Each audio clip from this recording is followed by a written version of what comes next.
بسم الله الرحمن الرحیم. اللهم صل علی محمد و علی آل محمد کما صلیت علی ابراهیم و علی آل ابراهیم انک حمید مجید و بارک علی محمد و علی آل محمد کما بارکت علی ابراهیم و علی آل ابراهیم انک حمید مجید.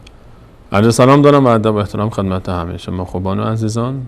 الله رو سپاس از اینکه فرصتی دیگر در اختیار ما قرار گرفت تا با برنامه دیگر از برنامه‌های حجت بی حجت در خدمت شما عزیزان و سروران باشیم. در برنامه امروز هم به مانند موضوعات دیگر مطرح شده در این برنامه به بررسی آنچه که در کتاب کافی درباره اثبات صفات امامت و درجه امامت و اصل امامت نزد شیعه اثناعشری مطرح گشته است در خدمت شما هستیم و بررسی باب دیگر از ابواب این کتاب در خدمت حضرت مولانا عبدالقدوس دهقان خواهیم بود در این برنامه هم و از بیانات شیوای ایشون و از بحث و آنچه که در این باب برای ما یک مسیر رو مشخص خواهد کرد و برای ما یک حقیقت رو مشخص خواهد کرد استفاده خواهیم نمود از بیانات حضرت استاد در بابی که انتخاب کردن تا به همراه شما عزیزان در شاهکارهای موجود در این باب با هم دیگه بررسی داشته باشیم. من در ابتدا از طرف خودم و به نمایندگی از شما خدمت حضرت مولانا عرض سلام دارم و ادب و احترام. حضرت مولانا خوش آمدید. من خدمت جناب عالی و تمامی بینندگان عزیز و ارجمند عرض ادب و احترام و سلام دارم. السلام علیکم و رحمت الله و برکاته و در خدمت شما و بینندگان عزیز هستم با بررسی یکی دیگر از ابواب کتاب اصول کافی. خدمت از ما در برنامه امروز به همراه شما عزیزان به بررسی باب 73 از کتاب کافی خواهیم پرداخت. بابی که به این عنوان مسمی است در این کتاب باب نادر و جامع فی فضل الامام و صفاته. بابی نادر و جامع درباره بیان فضل امام و صفات امام. در این باب ببینیم که چه نوشته است آقای کلینی برای اثبات آنچه که در مقدمه این باب بیان کرده فضل امامت و صفات امامت بر نبوت. طبعا جناب مولانا در خدمت شما است. الحمدلله رب العالمین و صلی الله علی نبینا محمد و علی آله و صحبه اجمعین. در بررسی ابواب گذشته کتاب اصول کافی بینندگان عزیز و ارجمندی که ما را همراهی کردند، باب قبل این باب یعنی باب 72 کتاب اصول کافی در بخش کتاب الحجه باب ان الائمه هم ارکان الارض هست. یعنی ادعا کرده بود که ائمه پایه ها و ستون های زمین هستند.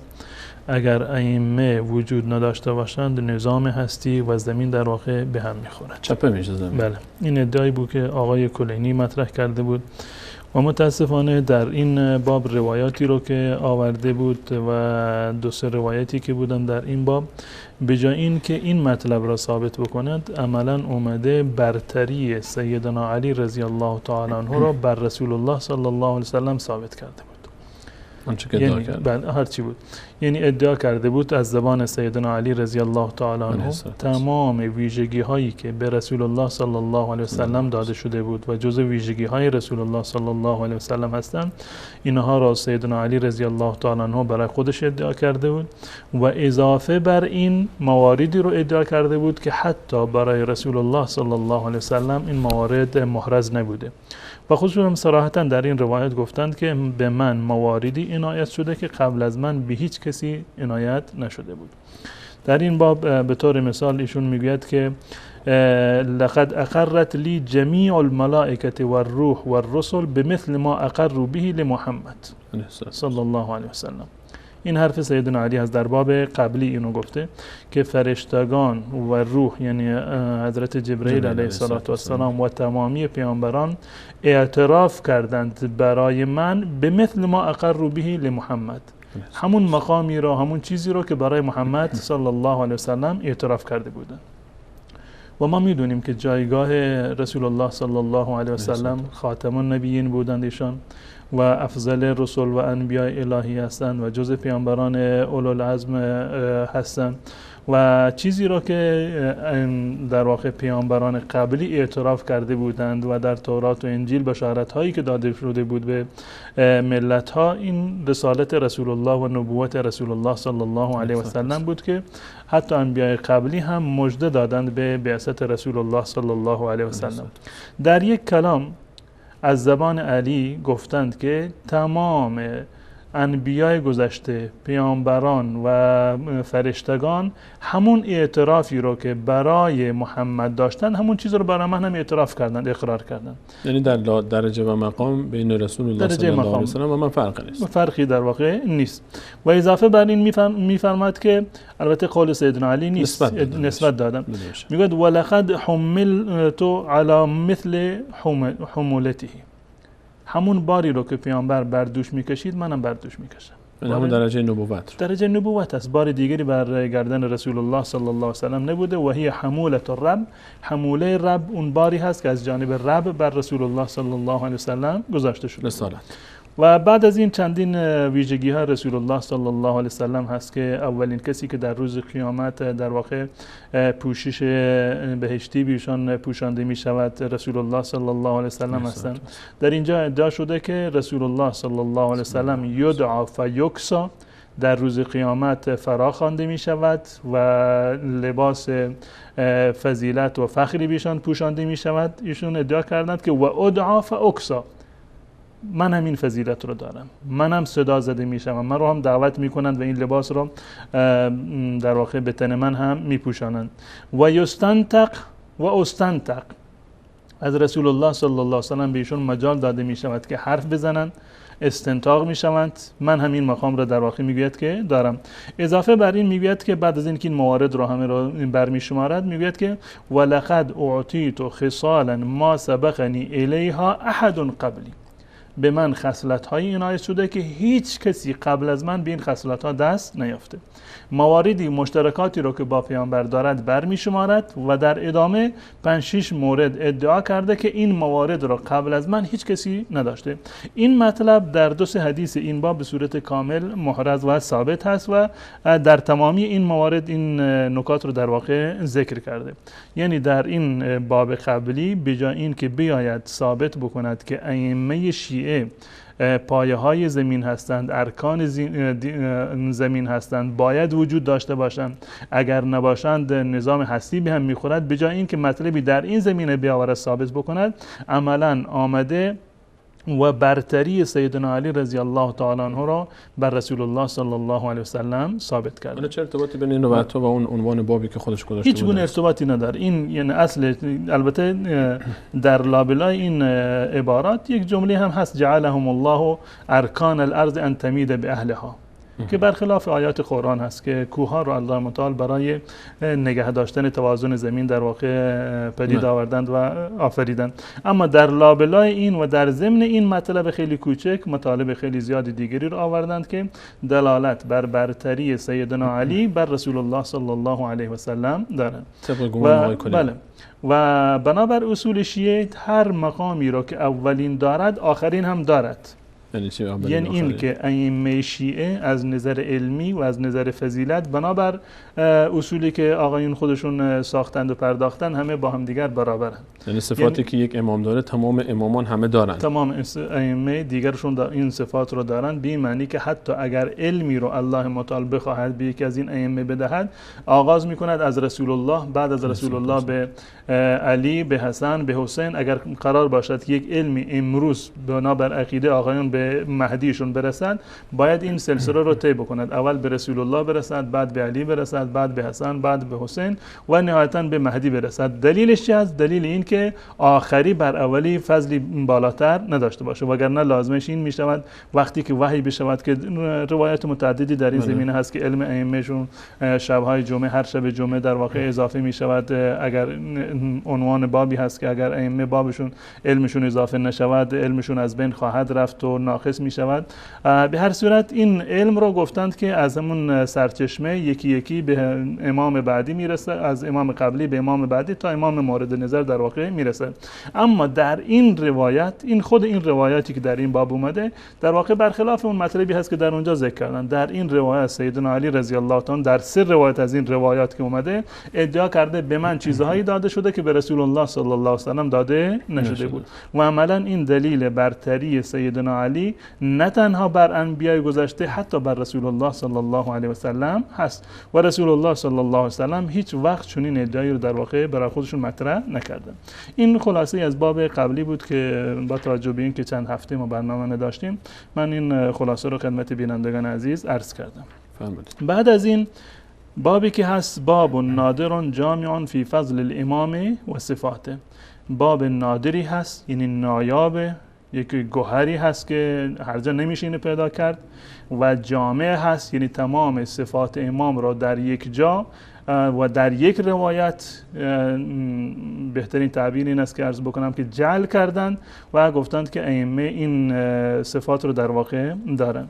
در مورد ائمه شیعه به صورت کلی من اینو عرض میکنم که اصل جایگاه امامت در مذهب شیعه که اینو آوردند یکی از ارکان دین یا از اصول مذهب حداقل قرار دادن و هر کسی که به امامت حتی یک نفر از ائمه 12گانه ایمان نداشته باشد مسلمان نیست، مؤمن نیست و هیچ کدام از اعمالش رو الله متعال قبول نمی کند، با توجه به صفات بسیار عظیمی که برای امام ثابت کردند که احیانا این صفات در موازات صفات الله متعال هست، یعنی فراتر از این که در به موازات رسول الله صلی الله علیه و سلم هست و هم پایگی با رسول الله صلی الله علیه و سلم ثابت می کند، احیانا از این فراتر رفتن صفات الله متعال را به بندگان الله یعنی به ائمه خودشون در واقع دادن.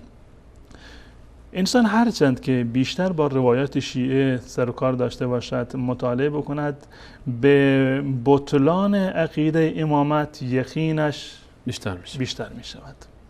اونم در صورتی که روایاتی که جعل شده از زبان ائمه، بالفرض ما قبول بکنیم که این روایت جعلی نیست، این روایات رو خود ائمه گفتن، اون گونه که ادعا میکنن امام جعفر صادق گفته یا باقر گفته یا این روایت از زبان رضا هست یا موسی کاظم و بقیه ائمه شیعه رو، اگر واقعا این روایات را خود ائمه گفته باشند باز هم دلیل بر این هست که جایگاه امامت هیچ گونه فضیلتی و هیچ گونه در واقع برتری و هیچ گونه اهمیت و ارزشی رو در واقع ندارد. اون اهمیتی را که بشود اون را از قرآن ثابت کرد، زیرا تمامی استدلال هایی که ائمه شیعه کردند با توجه به این که این روایات از ائمه شیعه نقل شده، تمامی روایاتی که از ائمه شیعه نقل شده و ادعاهایی که ائمه شیعه کردند برای اثبات جایگاه امامت یا امامت خودشون و صفات و ویژگی ها و لوازم امامت، تمام اونها رو وقتی که ما نگاه میکنیم به این نتیجه میرسیم که چون این جایگاهی وجود ندارد، نه در قرآن دلیلی برای اینها هست و نه در سنت رسول الله صلی الله علیه و سلم میشود از این اثری رو پیدا کرد. زیرا تمامی استدلال هایی که خود این ائمه از آیات قرآن کردند، اگر ما آیات قبل و آیات بعدش رو نگاه بکنیم این استدلال ها هباء منثورا می شود. اون استدلالی که نسبت داده میشه طبیعتا به ائمه، چون ائمه هیچ وقت همچین استدلالی رو نمی کنن، چون از من شمس هست که هیچ ارتباطی بین اون استدلال و بین دلیلی که آوردن وجود نداره. دقیقاً این گونه هست و ما معتقد هستیم که این روایات جعلی هست که راویان دروغگو و جاهل شیعه اینها رو در واقع ساختند و پرداختند. به مقام ائمه هیچ گونه خدشه‌ای وارد نمی شود.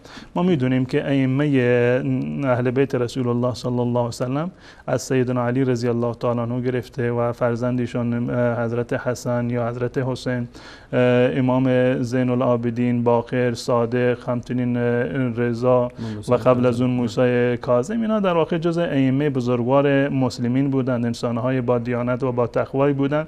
از چنین ادعاهای پوچی و از چنین حرف‌های بی دلیل و منطقی و از چنین استدلال‌های به قول امام و علامه برقی لایت چسبک هست، یعنی به هیچ گونه تناسبی با هم دیگر ندارن و این دلیل بر جهل راویان شیعه هست، اون کسانی که این روایات رو جعل کردن.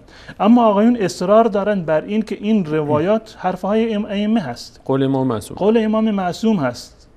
بهترین کتابشون و موثق‌ترین کتابشون کتاب اصول کافی هست و تمامی روایاتش خیلی قریب به اتفاقش برمیگرده به خود این ائمه، نسبت دادن به ائمه. و یکی از این دو تا رو باید قبول بکنن، دو گزینه رو، یا معتقد بر این باشند که این روایات ربطی به ائمه شیعه ندارد، دروغ هست، اینها این ساخته و پرداخته راویان هست، در طول تاریخ اینها رو جعل کردن، به مرور زمان جعل شده. خب حرفی هست که ما اینو میزنیم و واقعیت هم همین هست. یا این که قبول بکنند که این روایات حرف ائمه شیعه هست، لازمش این است که بیسوادی ائمه خودشون رو در واقع ثابت بکنند. اگر این حرف امام باشد، اگر این حرف امام باشد، با این استدلال‌های غیر منطقی و غیر عقلی و غیر اصولی که با اصول علمی سازگار نداره، با محتوای آیه، با ما قبل و سیاق و سباق آیه هیچ گونه ارتباطی رو نداره، این استدلال‌های ناشیانه در واقع به مقام ائمه به هیچ عنوان نمی‌شود که این رو نسبت داد. اون امامی که تازه اون رو عالم الغیب میدونن، اون امامی که اون رو از خطا و اشتباه معصوم میدونن و اون امامی که دیگه مظهر هرچی علم در آسمان و زمین. بله. اگر قبول بکنیم که این حرف امام هست، بدین معنی هست که این خودش به معنی بطلان امامتش هست، از زبان خود امام. از زبان خود امام، زیرا که این حرفایی رو که زده به هیچ عنوان مصداقیت نداره، صحیح نیستند، تضاد هستند، دارند با اون آیاتی که خود این امام در واقع از اون آیات استدلال کرده. این مثال سایه‌تر اگه بخوایم بزنیم حضرت مولانا، مثل این که یک ریاضیدانی کسی بخواد بیاد ادعای این بکنه که علامه ریاضیات هست، بعد برای اثبات این ادعای خودش دلایلی بیاره که در اون دلایل در الفبای علم ریاضی دچار اشتباه شده. حتی این گونه هست. و جالب این است که در این روایتی که در این باب آورده 5-6 تا آیه رو از زبان امام رضا آوردند، استدلال کردند برای جایگاه و فضل امامت، برای صفات ائمه که هیچ گونه ارتباطی رو با ائمه در واقع ندارند. اگر به ما قبل این آیه و ما بعد این آیه بنگریم، در واقع خود این استدلال خود به خود در واقع باطل می شود. این یک نکته. عرض کردم که در قرآن و حدیث هیچ گونه دلیلی برای اثبات امامتی که شیعه ادعا می کنند، امامت با قرائت شیعی اثناعشریش، هیچ گونه دلیلی در قرآن و سنت در واقع نمی شود از آن پیدا کرد. این یک مطلب. مطلب دیگر این که با توجه به صفاتی رو که شیعه به ائمه دادند، یعنی هزاران معجزه رو در کتاب کافی و غیر کافی برای ائمه آوردن، ثابت کردند، معجزات هست. و حتی بهرانی کتابی دارند به نام مدینه المعاجز، شهر معجزه ها، که معجزه های خیلی زیاد و بیشماری رو برای ائمه خودشون در واقع استدلال کردند. و این صفاتی رو که در این باب اومده و در ابواب دیگر اومده، در کتاب‌های دیگر اومده، صفاتی رو که فراتر از صفات یک انسان هست، فراتر از صفات پیامبران هست، حتی در حد صفات الله متعال هست. جالب این هست که در 12 امامی که شیعه داشتند، از علی گرفته تا امام موجودشون که امام مهدی هست، غایب همیشه غایب هست، که در واقع هیچ گونه نفی و منفعتی رو نه برای شیعه داشته و نه برای غیر شیعه و نه برای خودش. در میان این ائمه با این همه معجزاتی که داشتند، با این همه صفاتی که صفات نبوت هست ادعا می‌کنند که داشتند، با این همه صفاتی که صفات الهی هستند داشتند و تمام این معجزاتی رو داشتند، هیچ یکی از این صفاتشون و معجزاتشون و ویژگی‌هایشون برای ائمه کارگر نبوده. برای خودشون جواب نمیداده، بلا استثناء ارور میزده. برای یک معجزه برای اثبات امامت کافی هست. یک معجزه اگر واقعا تحدی میکرد سیدنا علی، حسن، حسین یا هر امام دیگری در ملأ عامی، اگر واقعا تحدی میکرد مردم را، این معجزه را به مردم نشون میداد، خب همه قبول میکردند، آمنا و سلمنا. قطعا اگر این کار رو انجام میدادن، اگر نگوییم 100% مردم یعنی میپذیرفتن امامت ایشان رو، قطعا مسلمان بودن همه مردم. وقتی که در ملأ و در جمع مسلمانان یک دلیل برتری خودشان را، دلیل امامت خودشان را ظاهر میکردن، قطعا یک طیف گسترده اگر همه نباشن 100% اکثریت مردم در واقع قبول میکنند، امامت ایشون رو میپذیرند. اما هیچ کدام از ائمه این کار رو انجام ندادند و معجزات هیچ یکی از این ائمه و صفات الهی و نبوی هیچ کدام از این ائمه کاری رو برای ائمه در واقع انجام ندادند. در حالی که رسول صلی الله علیه و سلم که طبق این روایتی که شما جلوتر پیشتر اشاره کردید با همچین صفاتی، با همچین مواردی تونستن که یک لشکری و یک ملتی رو پشت سر خودشون هدایت بکنن و بکشونن. قطعا رسول الله صلی الله علیه و سلم اون گونه که سیدنا جعفر رضی الله تعالی عنه در بارگاه حبشه در واقع توصیف کردند از رسول الله صلی الله علیه و سلم، اومدند و گفتند که ما را دستور میدهد که مال فقرا، ما قبلا مال فقرا رو میخوردیم و ظلم میکردیم و بت میپرستیدیم، این پیامبر اومده ما رو امر کرده به راستگویی و بقیه مواردی رو که در واقع در اونجا ذکر کردند.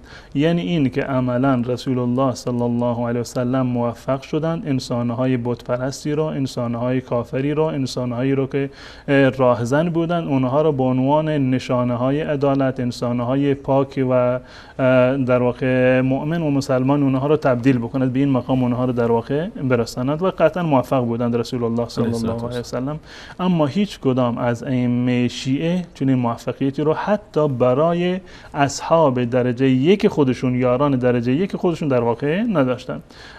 گلایه هایی که سیدنا علی رضی الله تعالی عنه در کتاب نهج البلاغه از اصحاب خودش کرده بسیار زیاد هست، یعنی ده ها مورد هست که ایشون در واقع گلایه میکنند، حتی ایشون آرزو میکند کاش که معاویه حاضر میشد که با من معامله بکند.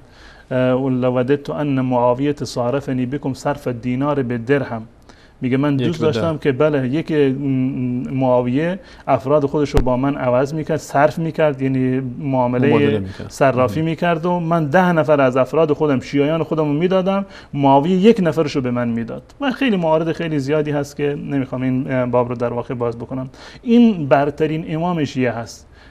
حضرت حسن رو تحویل دشمن دادند و همچنین حضرت حسین رضی الله تعالی همشون، یعنی هیچ کدام یعنی شیعه در تاریخ خودش حتی یک مورد ندارد که شیعیان یک زمانی پا به پای ائمه خودشون ایستاده باشند. محال هست چون این چیزی تا حالا در تاریخ اتفاق نیفتاده که شیعیان یکی از این ائمه صداقت داشته باشند و ایمان خودشون را، صداقت خودشون رو در واقع به نمایش بگذارند.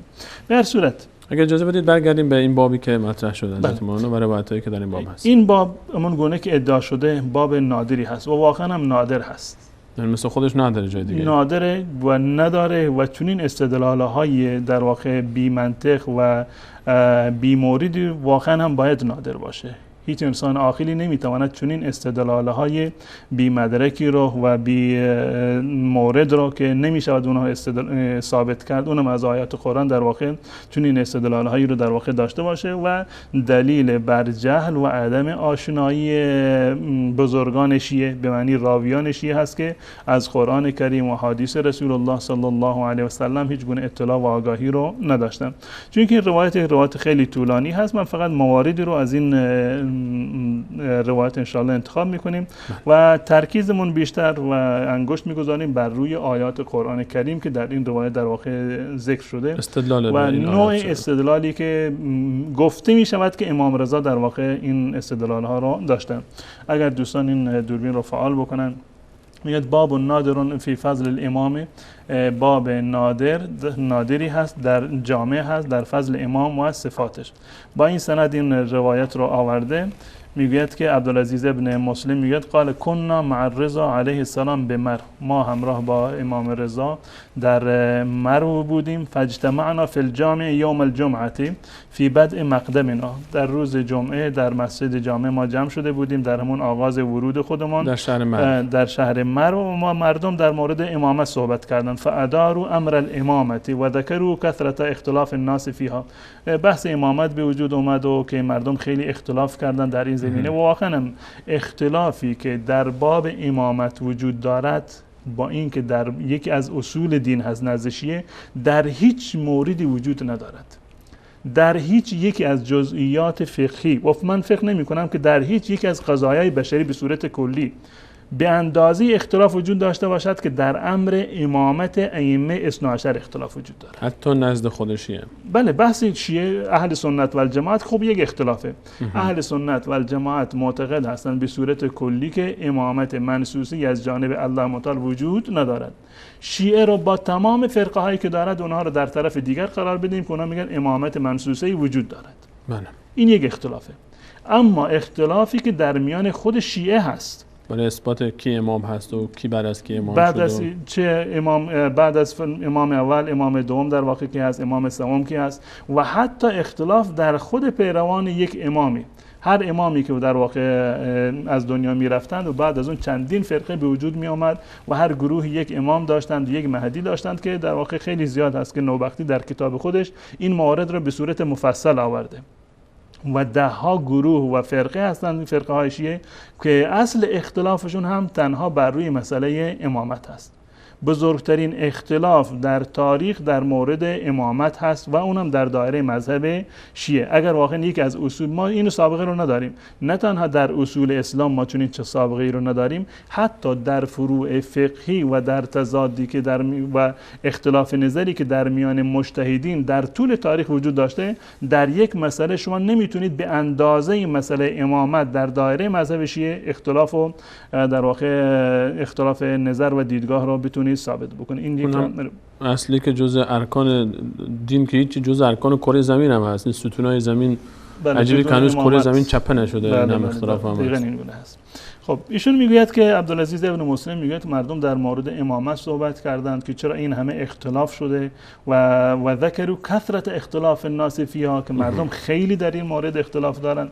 میگوید من رفتم پیش امام رضا و عرض کردم که امام، مردم در مورد مثلا امامت این همه اختلاف دارند. ثم قال یا عبدالعزیز جهل القوم و خدعوا عن آرائهم، مردم نمیدونند این قضیه را و در این زمینه مطالبی رو ذکر کرده. میگوید که ان الله عز وجل لم يقبض نبيه صلی الله علیه و آله حتی اکمل له الدین، که تا زمانی که الله متعال دین رو کامل نکرده بود پیامبر رو از دنیا نگرفت. خب این حرف منطقی هست، ما اینو قبول داریم. تا زمانی که دین کامل نشده بود رسول الله صلی الله علیه و سلم از دنیا نرفتن. و انزل علیه القرآن فیه تبیان کل شیء، در قرآن الله متعال همه چیز رو بیان کرده، یعنی مواردی رو که مسلمانان نیاز دارند همه چیز رو بیان کرده. امور اعتقادی و دینشون، امور اعتقادی و اصول ایمان در باب اولا هست، قطعا اینها رو بیان کرده. به اضافه این تعدادی از جزئیات فقهی و مسائل بسیار ریز فقهی رو هم قرآن کریم در واقع چیزی رو که برای مردم نیاز بوده و نیاز به این بوده که در قرآن مطرح بشوند صراحتا الله متعال گفته شده، هم کلیات گفته شده و هم در برخی موارد جزئیات هم گفته شده. اما در مورد امامت متاسفانه چیزی در قرآن کریم وجود ندارد. یعنی بحث امامت از این کلیات، امامتی که عرض میکنم با قرائت شیعه هست. امامت با قرائت شیعه جز مواردی هست که در قرآن کریم هیچ گونه اشاره به اون نشده، نه تنها تصریحی نشده، نه تنها در آیه به صورت نص نیومده، بلکه حتی اشاره هم به این مورد، یعنی امامت ائمه اثنا عشر در قرآن کریم وجود ندارد. به هر صورت بین فیه الحلال و الحرام، الله متعال حلال و حرام را مشخص کرد در قرآن، حدود و احکام را بیان کرد و جمیع ما یحتاج الیه الناس کملا، هر چیزی که مردم به اون نیاز دارن همه را الله متعال بیان کرده. فقال عز وجل ما فرطنا فی الکتاب من شیء و انزل فی حجة الوداع و هی آخر عمره. الان میخواد استدلال بکنه برای امر امامت، برای امر امامت. اصل سوالم در مورد امامت بود. مردم اختلافشون در مورد امامت بود و کثرت اختلافی که در تعیین امام وجود داره. چرا این همه اختلاف وجود داره؟ الان امام میخواد که این اختلاف رو ریشه یابی بکنه که چرا اختلاف به وجود آمده. آیا اساسا مردم حق دارند که چنین اختلافی بکنند، اختلاف به وجود بیاد، چنین حقی رو در واقع ندارند؟ استدلال میکند از آیه‌ای که امروزه هم شیعه هم خیلی از این آیه در واقع استدلال میکنند. بله، با آب آیه این است: الیوم اکملت لکم دینکم و اتممت علیکم نعمتی و رضیت لکم الاسلام دینا. سوره مائده، بخشی از آیه سوم. بخشی از آیه سوم هست که در اینجا آورده. بله. اینجا چند نکته قابل توجه هست. یکی این که در این روایت صراحتا اومده که و انزل فی حجة الوداع، که در حجة الوداع این آیه نازل شد. حجة الوداع یعنی اولین و آخرین حج رسول الله، همون گونه که از اسمش هم مشخص هست، یعنی حجی که در آن رسول الله صلی الله علیه و سلم با امت خودشون وداع کردند، خداحافظی کردند. بله.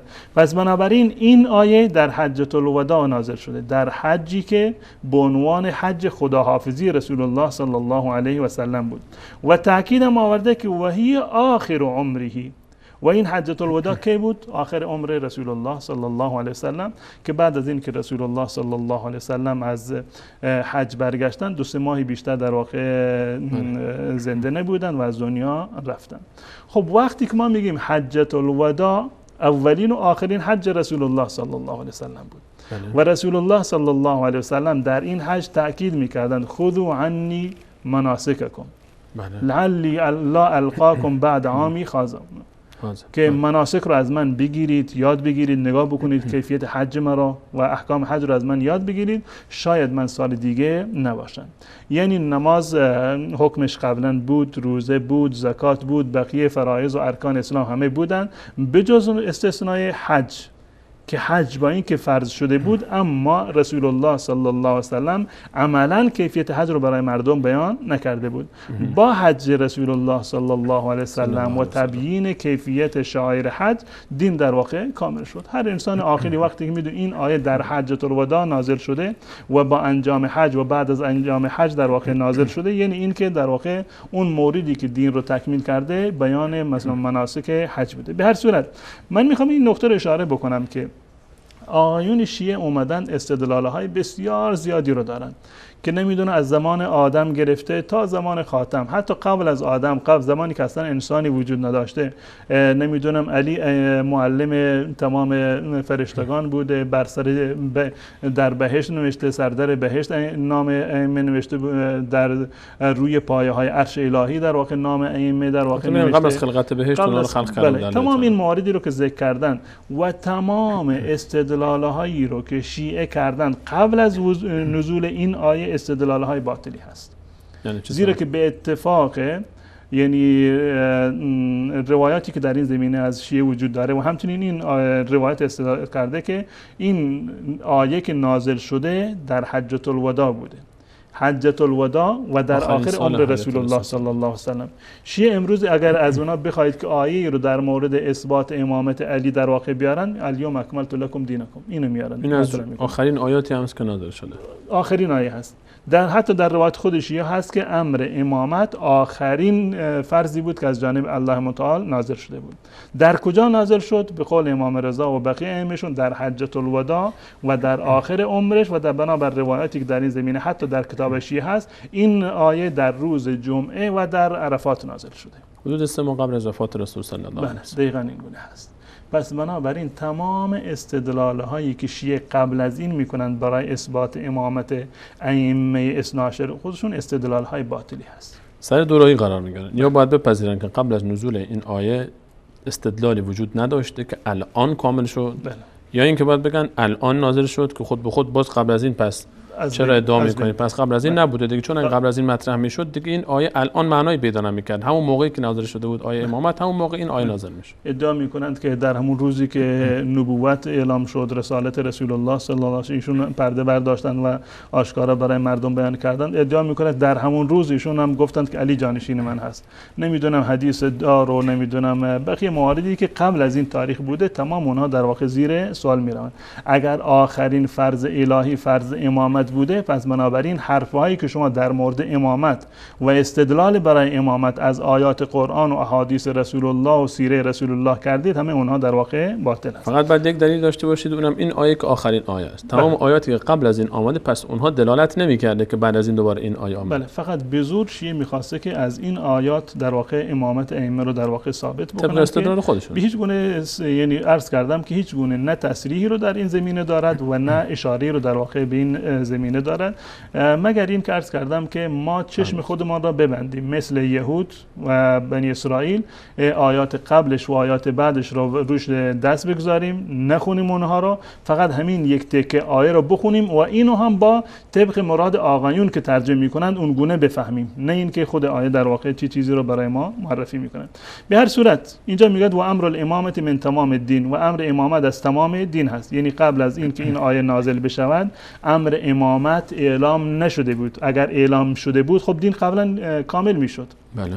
اگر امر امامت واقعا قبل از سال حجة الوداع اعلام شده بود، یعنی این که هیچ حکمی از احکام اسلام در واقع باقی نمونده بود.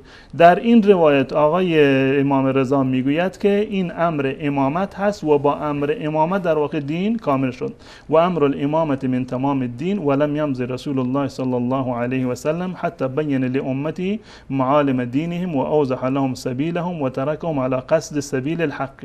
و ما این حرف ما هست که رسول الله صلی الله علیه و سلم امت رو بر صراط مستقیمی در واقع واقف کردند، قرار دادند و وظیفه و رسالتشون در واقع تمام شده.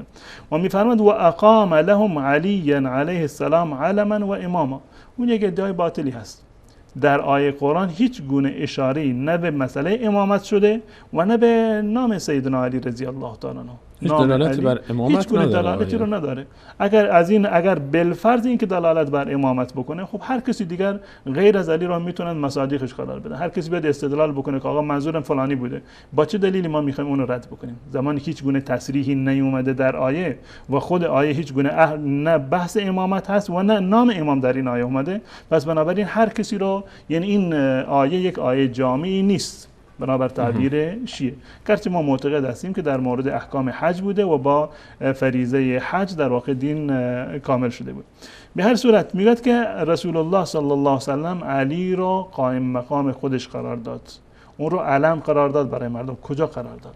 در قرآن ذکری نشده و در روایات صحیح و صریح رسول الله صلی الله علیه و سلم از امامت با قرائت شیعه هیچ گونه اثری و در واقع وجود ندارد.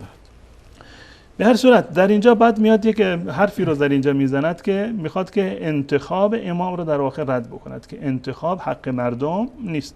تمام این موارد را ذکر میکند. میگه هل یعرفون قدر الامامت، آیا مردم قدر امامت رو میدونند؟ و محلها من الامتی، که چه جایگاهی در دین دارد، در میان امت دارد. فیجوز فیها اختیارهم، آیا مگر مردم ارزش امامت رو میدونند که بتونند امام تعیین بکنند؟ ان الامامت اجل قدرا و اعظم شأنا و اعلى مکانا و امنع جانبا و ابعد غورا من ان یبلغها الناس بعقولهم او ینالوها بآرائهم. میگه بحث امامت از درک و فهم انسانها خیلی فراتر هست. چگونه میتونند که خودشون با عقل خودشون، با درایت خودشون، با صلادید خودشون بخوان یک امامی رو در واقع انتخاب بکنن؟ او یقیم اماما به اختیارهم. فقط میخواد این نکته رو بگه که امامت از جانب الله متعال تعیین شده، اما متاسفانه هیچ آیه‌ای دلالت صریح و اشاری به تعیین امام از جانب الله متعال که بعد از رسول الله به عنوان جانشینیشون باشه در هیچ آیه‌ای چنین چیزی در واقع ذکر نشده. جناب مولانا سوالی برای من پیش اومد. الان اینجا ذکر شد که امام چون درجه عظیمی داره، چون که اصلا فهمش مشکله برای انسان، چه برسه که به اون مقام بخواد برسه و یک مقام وهبی است به اصطلاح، یعنی الله تعالی خودش هر کسی رو که بخواد انتخاب میکنه به عنوان امام، همونجوری که هر کسی رو که بخواد پیامبر میکنه.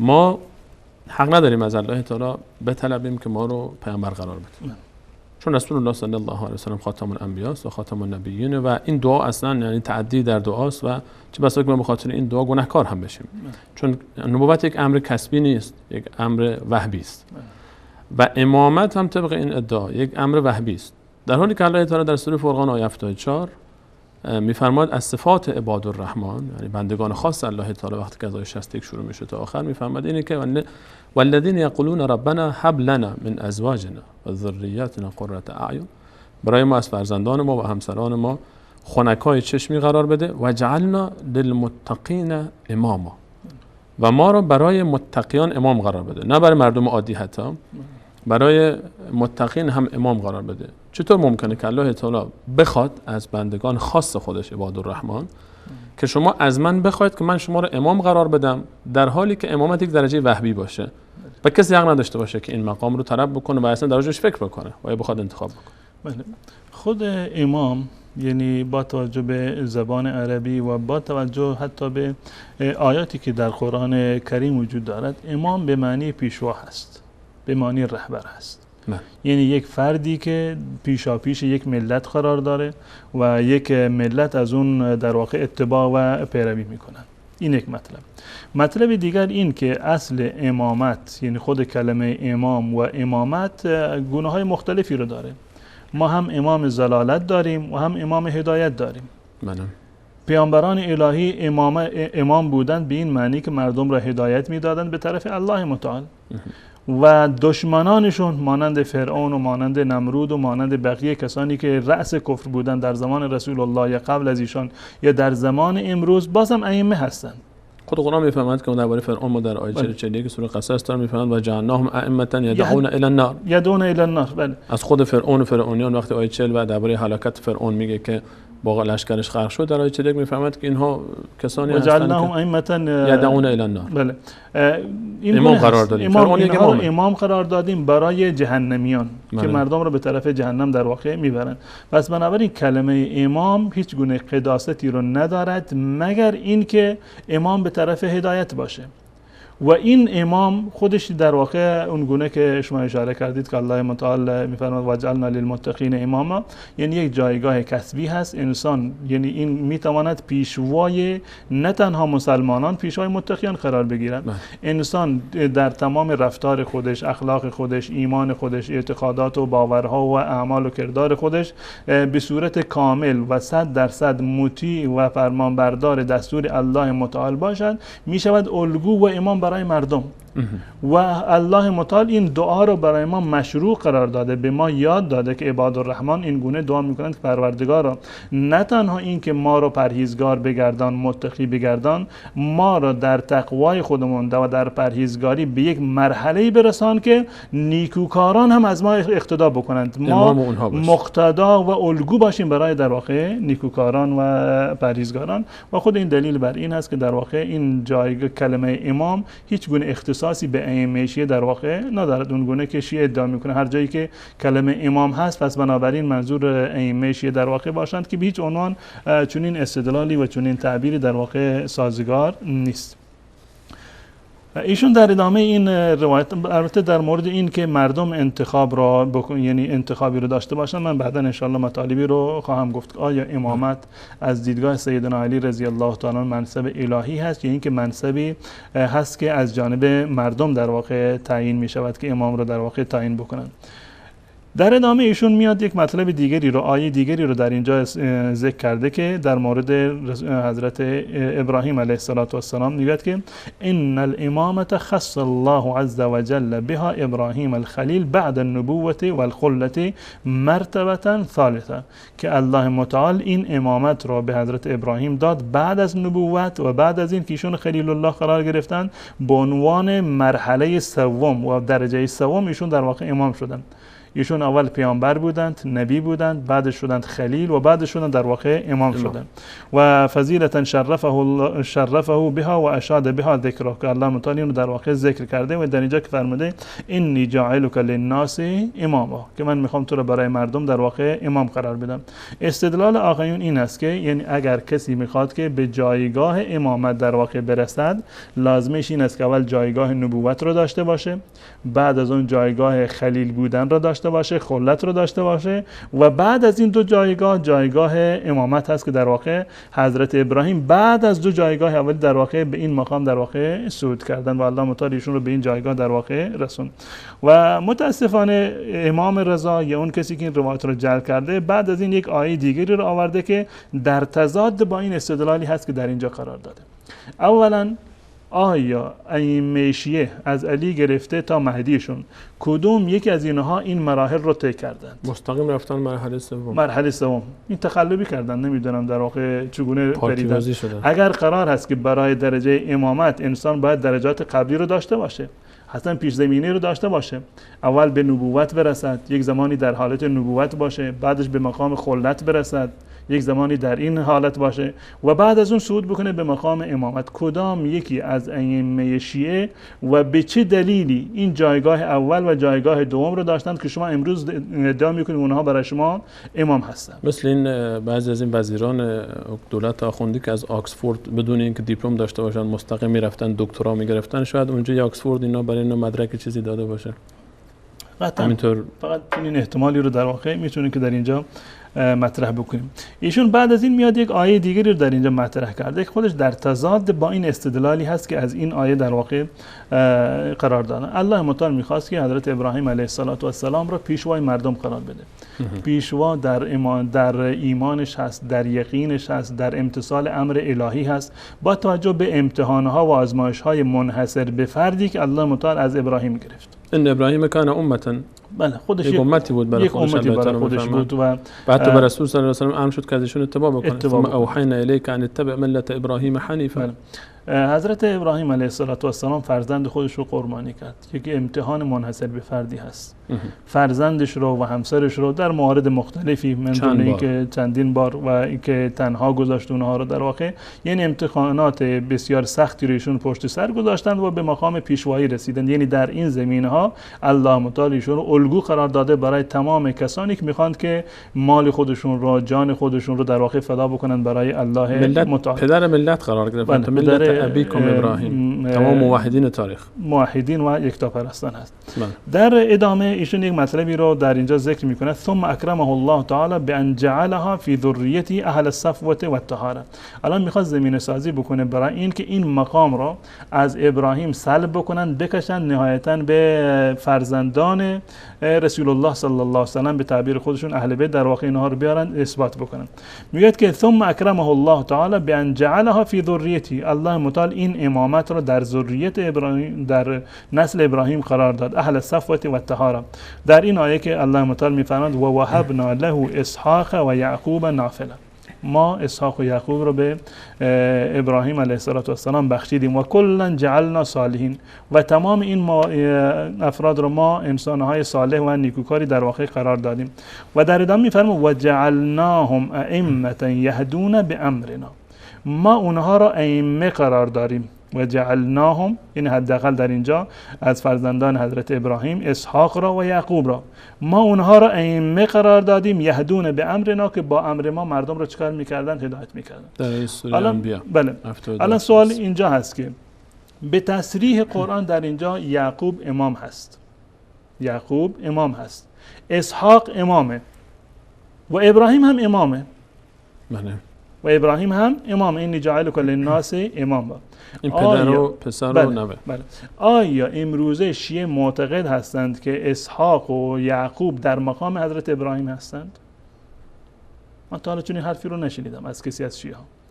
حضرت ابراهیم علیه السلام به اتفاق جزء اولوالعزمه، پیامبران اولوالعزم، پیامبران اولوالعزم، 5 پیامبر برتر هست و باز بین 5 تا باز جزء 2 تای برتر. بله. اما حضرت یعقوب و حضرت اسحاق چون جایگاهی رو در واقع نداشتن، با وجود جلالت شأنشون، با وجود جلالت شأنشون مقام نبوت رو داشتن، اما این مقام امامتی را که شیعه استدلال میکنند، اینجا چنین مقامی رو حتی خودشون هم معتقد بر این نیستند که اسحاق و یعقوب را در سطح و در مقام حضرت ابراهیم علیه السلام در واقع قرار بدن. با این که الله متعال باز هم درباره اسحاق و یعقوب در آیه 72 و 73 انبیاء فرمود که من اینها رو وجعلناهم ائمه، همون جوری که برای حضرت ابراهیم در سوره بقره 124 فرمود که من اینی جعلک للناس اماما، من تو رو امام قرار میدم. باز برای فرزند و نوش اسحاق و یعقوب هم فرمود من اینها رو امام قرار میدم. پس بعد اینها رو هم اگر بخوایم از این آیه استدلال بکنیم، اسحاق و یعقوب رو هم تراز ابراهیم بدانیم. بله. اگر واقعا این باشه، یعنی هیچ گونه یعنی مزیتی برای ابراهیم در این زمینه وجود نداره، اصلا جایی برای منت وجود نداره. زمانی که الله متعال حتی به فرزندان ابراهیم علیه السلام این امامت رو داده، خب چرا برای حضرت ابراهیم علیه السلام در واقع منت میگذارد؟ بدون منت اینو داده به یعقوب و به اسحاق علیهم السلام. در حالی که مثلا ابتلاعاتی که اسحاق داشته هیچ قابل مقایسه نیست با ابتلاعات پدرش یعقوب ابراهیم علیه السلام. پس بنابراین در اینجا بحث امامتی که در اینجا هست به معنی پیشوا، تمام انبیاء الهی پیشوا بودن برای ملت‌های خودشون. امکان ندارد که الله متعال یک نبی را در واقع مبعوث بکند، به رسالت برگزیده بشه اما امام نباشه، به معنی که مقتدا نباشه، اسوه و الگو برای مردم نباشه. و همین مطلب را در اینجا الله متعال در واقع بیان کرده، هم برای ابراهیم علیه السلام که ایشون امام بودن، پیشوا بودن برای موحدان و برای پرهیزگاران، و هم فرزندان ابراهیم مانند اسحاق و یعقوب در واقع امام بودن.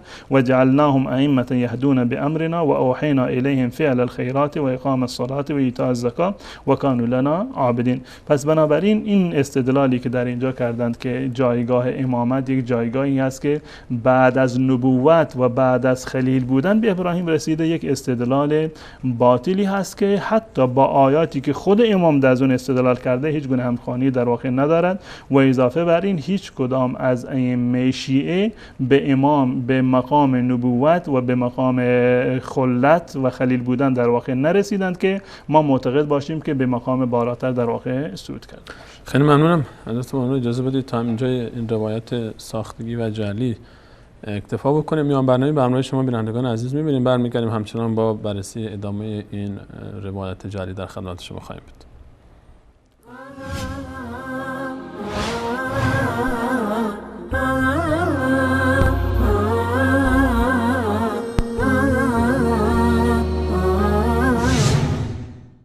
خداوندا تویی پروردگارم، همه از توست یا رب هرچه دارم.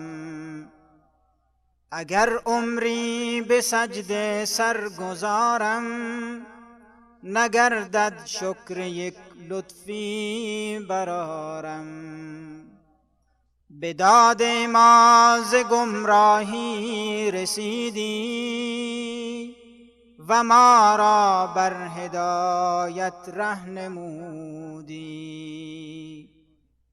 همه محتاج تو بی نیازی، ندانم از تو دیگر چاره سازی. تو را خوانم که دانم می توانی، و نزدیک تر به من از شهرگانی.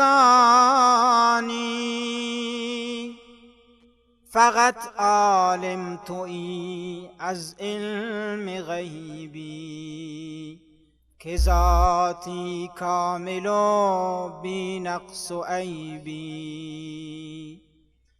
تویی یکتا ترین یکتای پاکم، گواه ذات تو هر ذره خاکم. همه از هر نژاد و رنگ و دینی، تو را دانند که رب العالمینی. ولی دست نیاز بر غیر آرند، و نام خود مسلمان هم گذارند. بخوانند بر ندا صدها خدا را، ز جمله انبیا و اولیا را. رسولان خود گدای ذات پاکند، ائمه ناتوان در زیر خاکند. ائمه ناتوان در زیر خاکند. اگر عمری ز وی فریاد خوانی، ندارد بر جواب تو توانی. ائمه اسوه‌ای از حق پرستند، که جز یکتای پاک حاجت نجستند. خدایی کو همیشه زنده باشد، فراتر از گمان بخشنده باشد. بیا دست طلب سوی خدا کن، چراغ خود حدیث مصطفی کن. اگر حاجت ز کس جز او نجستی، مبارک بر تو باد یکتا پرستی. مبارک بر تو باد یکتا پرستی. خدایی کو همیشه زنده باشد، فراتر از گمان بخشنده باشد. بیا دست طلب سوی خدا کن، چراغ خود حدیث مصطفی کن.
بسم الله الرحمن الرحیم. بعد سلام مجدد خدمت همه شما خوبان و عزیزان. همچنان با شما هستیم با ادامه بررسی باب 73 از کتاب کافی. باب نادرون، جامعون، به قول خودشون جامعه خرافات دیگه، جز دروغ چیزی نداره. فی فضل الامامتی و صفاته، این عنوان این باب بود و در این باب روایتی رو به دروغ نسبت دادند به امام رضا رحمه الله که ایشون بری هست از آنچه که بهشون نسبت دادن و از این گونه برداشتهای بی اساس و نادرست از آیات کلام الله مجید که هرگز همچین تهمت‌هایی به صحت پاک اهل بیت رسول صلی الله علیه و سلم نمیچسبه و جز دشمنان اهل بیت کسی دیگری جرأت نمیکنه که همچین دروغ‌هایی رو نسبت بده به اهل بیت رسول صلی الله علیه و سلم، آن امامانی که در فهم آیات کلام الله مجید امام بودن و در قرائت از کلام الله مجید و فهم و درک و عمل به آنچه که در قرآن کریم است. علی کل حال در ادامه این روایت ما همچنان به همراه شما عزیزان این روایت مجعول و ساختگی رو که نسبت داده شده به امام رضا برای اثبات آنچه که شیعه ادعا میکنه امامت ائمه 12گانه خود، برای اثبات اونها همچین روایت هایی رو درست کردن و آیاتی رو اشاره شده بود در این روایت که به بررسی اونها حضرت مولانا پرداختن و ادامه روایت رو از حضرت مولانا بشنویم. حضرت مولانا با سلام مجدد در خدمت شما است.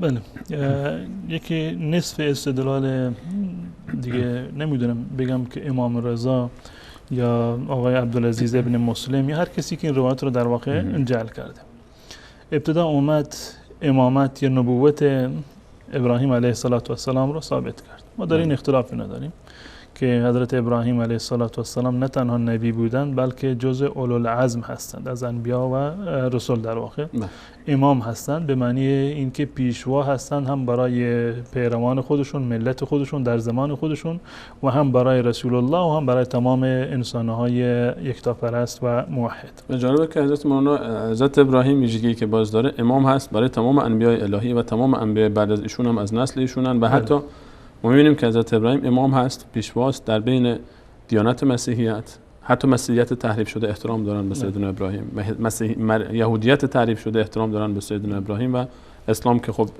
اتباع حقیقی ابراهیم علیه السلام هست. بله، ایشون در واقع صغرا را ذکر کردند، یک صغرا و کبرایی کردند، میخوان یک نتیجه بگیرن. صغرایش این بود که این امامت رو الله متعال داد به ابراهیم علیه السلام. این یک مطلب. اونم بعد از درجاتی که داشت، درجه نبوت و خلت. بعد از این اومد و گفت که و وهبنا له اسحاق و یعقوب نافله و کلا جعلنا صالحین و جعلناهم ائمه یهدون بامرنا. اینو در ذریه ابراهیم علیه السلام این امامت رو گذاشت. عرض کردم که این با اون جایگاهی که شیعه برای ابراهیم قائل هست و تمام مسلمانان قائل هستند، این جایگاه در واقع اگر معنی امام اون چیزی باشه که شیعه میفهمند، در واقع در تضاد هست. نه شیعه این اعتقاد داره و نه اهل سنت. در ادامه میگه که فلم تزل فی ذریته یرثها بعض عن بعض قرنا فقرنا. این در واقع امامت در ذریه ابراهیم باقی ماند که یک نسلی از نسل دیگر این رو در واقع به ارث می‌بردند. یعنی ما تا اینجا پس امامان دیگری هم ثابت میکنه شه، یعنی یعقوب، نه تنها یعقوب علیه السلام، یوسف علیه السلام، حالا از نسل دیگری همینطور میاد. این امامت رو در واقع از هر نفری بعض عن بعض قرنا فقرنا، یک نفر از نفر قبلی و یک نسل از نسل قبلی رو در واقع به ارث می‌بردند. نهایت چی شد؟ حتی ورثها الله تعالی النبی صلی الله علیه و آله، تا این که این میراث به رسول الله صلی الله علیه و سلم رسید. جناب امامان یه سوال، ادعا میکنه که میراث از ابراهیم رفت طبق استدلالی که از آیه کرد به اسحاق و یعقوب و بعد رسید به رسول صلی الله علیه و سلم. رسول الله که از نسل یعقوب اسحاق نیست، رسول الله نسل اسماعیل. در این آیه هیچ استنباطی برای اسماعیل نشد. آیه امامت رو برای یعقوب اثبات کرد. بله، و برای اسحاق و برای یعقوب که فرزند اسحاقه. بله. و حالا ما میدونیم که یعنی جز از من شمسه که رسول صلی الله علیه و سلم نسل اسماعیل، اصلا نسل اسحاق نیست. خب این امامت رو چطور الان میگه به پیامبر رسید؟ این اولا یک نکته در این هست که رسول الله، این آیه‌ای که در این ایشون استدلال کردن و جعلناهم ائمه یهدون بامرنا، یعنی برمیگرده به انبیاء بنی اسرائیل. به رسول الله صلی الله علیه و سلم بر نمیگرده، چون از نسل اینا نیست. بله، ایشون صراحتا در این روایت گفتن، عرض کردم که این دلیل بر جهل کسانی هست که این روایت را جعل کردند و ساختند. به هیچ عنوان امام از این نکات در واقع غافل نیست. اومد اثبات کرد که ابراهیم علیه السلام امام بود و الله متعال امامت را در نسل ابراهیم قرار داد. با دلیل آورد اسحاق و یعقوب. و وهبنا له اسحاق و یعقوب. اسحاق و یعقوب رو در واقع ما به اون بخشیدیم و جعلناهم ائمه، ما اینها رو امام قرار داد. یعنی این که امامت رو به اسحاق و یعقوب در واقع دادیم. خب اسحاق و یعقوب نسلش برمیگرده میره تا به بنی اسرائیل و به حضرت موسی علیه السلام. تمام پیامبران بنی اسرائیل نسل یعقوب هستند، خودش اسرائیل بود. یعنی رسول این استدلال شامل رسول الله صلی الله علیه و سلم نمیشه. این یک نکته. و نکته دیگری درست است که میراث نبوت رو این رو رسول الله صلی الله علیه و سلم در واقع میتونیم بگیم که اینو بردند. اگر که یعنی بعد از بنی اسرائیل باز رسید به رسول الله صلی الله علیه و سلم در واقع رسید. اما اگر بحث امامتی باشه که آقایون اینو مستثنای از نبوت میدونند و یعنی یک مقام بالاتر و بالاتری از نبوت میدونند، حتی لفظ امام و جایگاه امامت برای رسول الله صلی الله علیه و سلم هم ثابت نیست. از کجا میخواد چیه ثابت بکنه که پیامبر امامه؟ بله، در هیچ جای قرآن نیومده که الله متعال گفته باشند که انی جاعلک للناس اماما، که حضرت ابراهیم علیه السلام بوده، و در یک جای مثلا گفته باشه که بعد از آن ما محمد را امام قرار دادیم. برای رسالتش، برای نبوتش آیات متعددی در واقع وجود داره. اینو جناب مولانا یک بار دیگه تکرار بکنیم، چون شاید بسیار از بیننده ها این پاسخ رو باید برامون حل بشه. این سوال که عرض کردم امامت رسول صلی الله علیه و سلم رو از کدوم آیه قرآن شیعه میخواد اثبات بکنه؟ این استدلال دو تا اشکال داره. استدلال از این آیه که انی جاعلک للناس اماما با پسوندی که ایشون در واقع دادند که وهبنا له اسحاق و یعقوب نافله و کلا جعلنا صالحین و جعلناهم ائمه یهدون بامرنا و در آخر میگه فلم تزل فی ذریتی یرثها بعض عن بعض. این استدلال دو تا اشکال کلی داره. یکی این که رسول الله صلی الله علیه و سلم از نسل یعقوب و اسحاق نیست، اون گونه که این کسی که روایت رو جعل کرده گفت که امامت بعد از ابراهیم به اسحاق و یعقوب در واقع رسیده و رسول الله صلی الله علیه و سلم از نسل این نیست که بعضی از بحث دیگر در واقع به ارث ببرند. رسول الله صلی الله علیه و سلم از ذریه حضرت اسماعیل علیه السلام هست. این یک مطلب.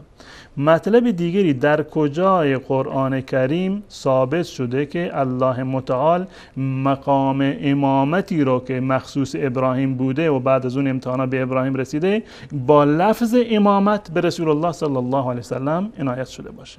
شیعه استدلال کرد که امامت درجه‌ای است که بعد از نبوت و بعد از خلت به ابراهیم رسید. بله.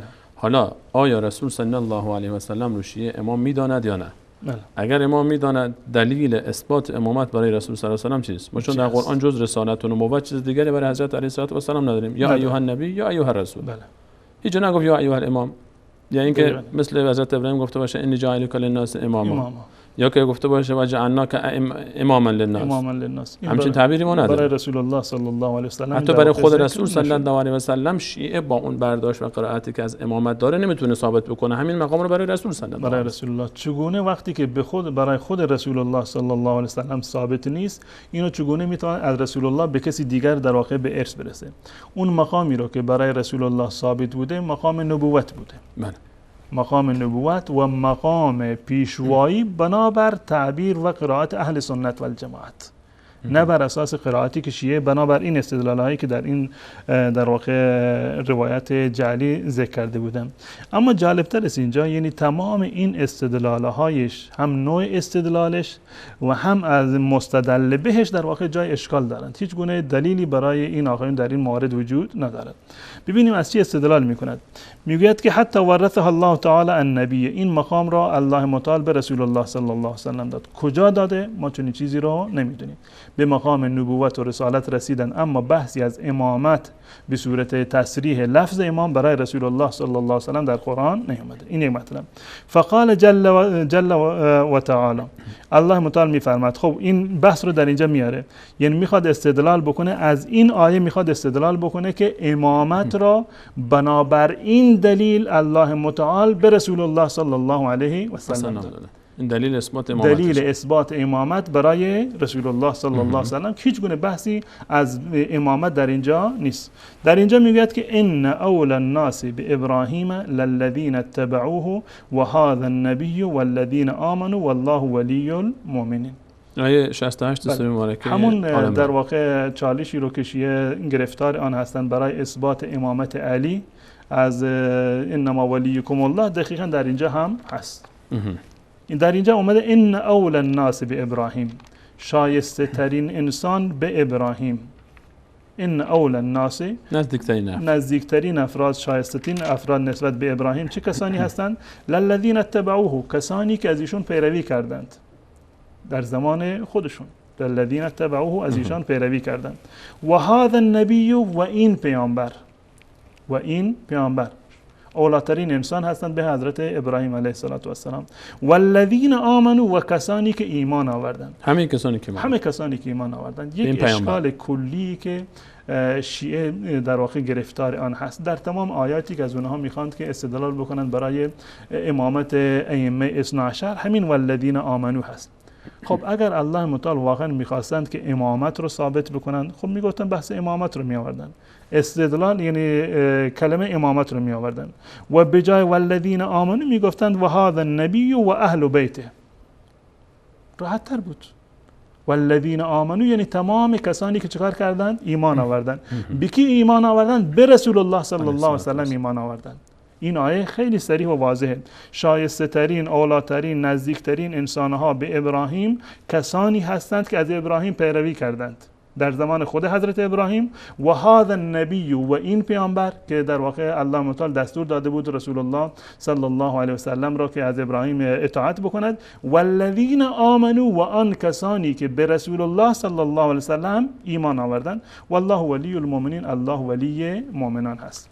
حالا حضرت مولانا اگر اجازه بدید این تصویر رو چون بینندگان عزیز هم میبینم احمد جان اگر از اول صفحه آیه 64 رو نشون بدید 64 65 رو ما در این صفحه آیه 64 همین صفحه وقتی که این آیه که الان استدلال کرده این کسی که روایت رو جر کرده در آیه 64 الله تعالی میفرماید که قل یا اهل الکتاب بحث سر اهل کتاب خطاب به اهل کتاب مسیحیان و یهودیان.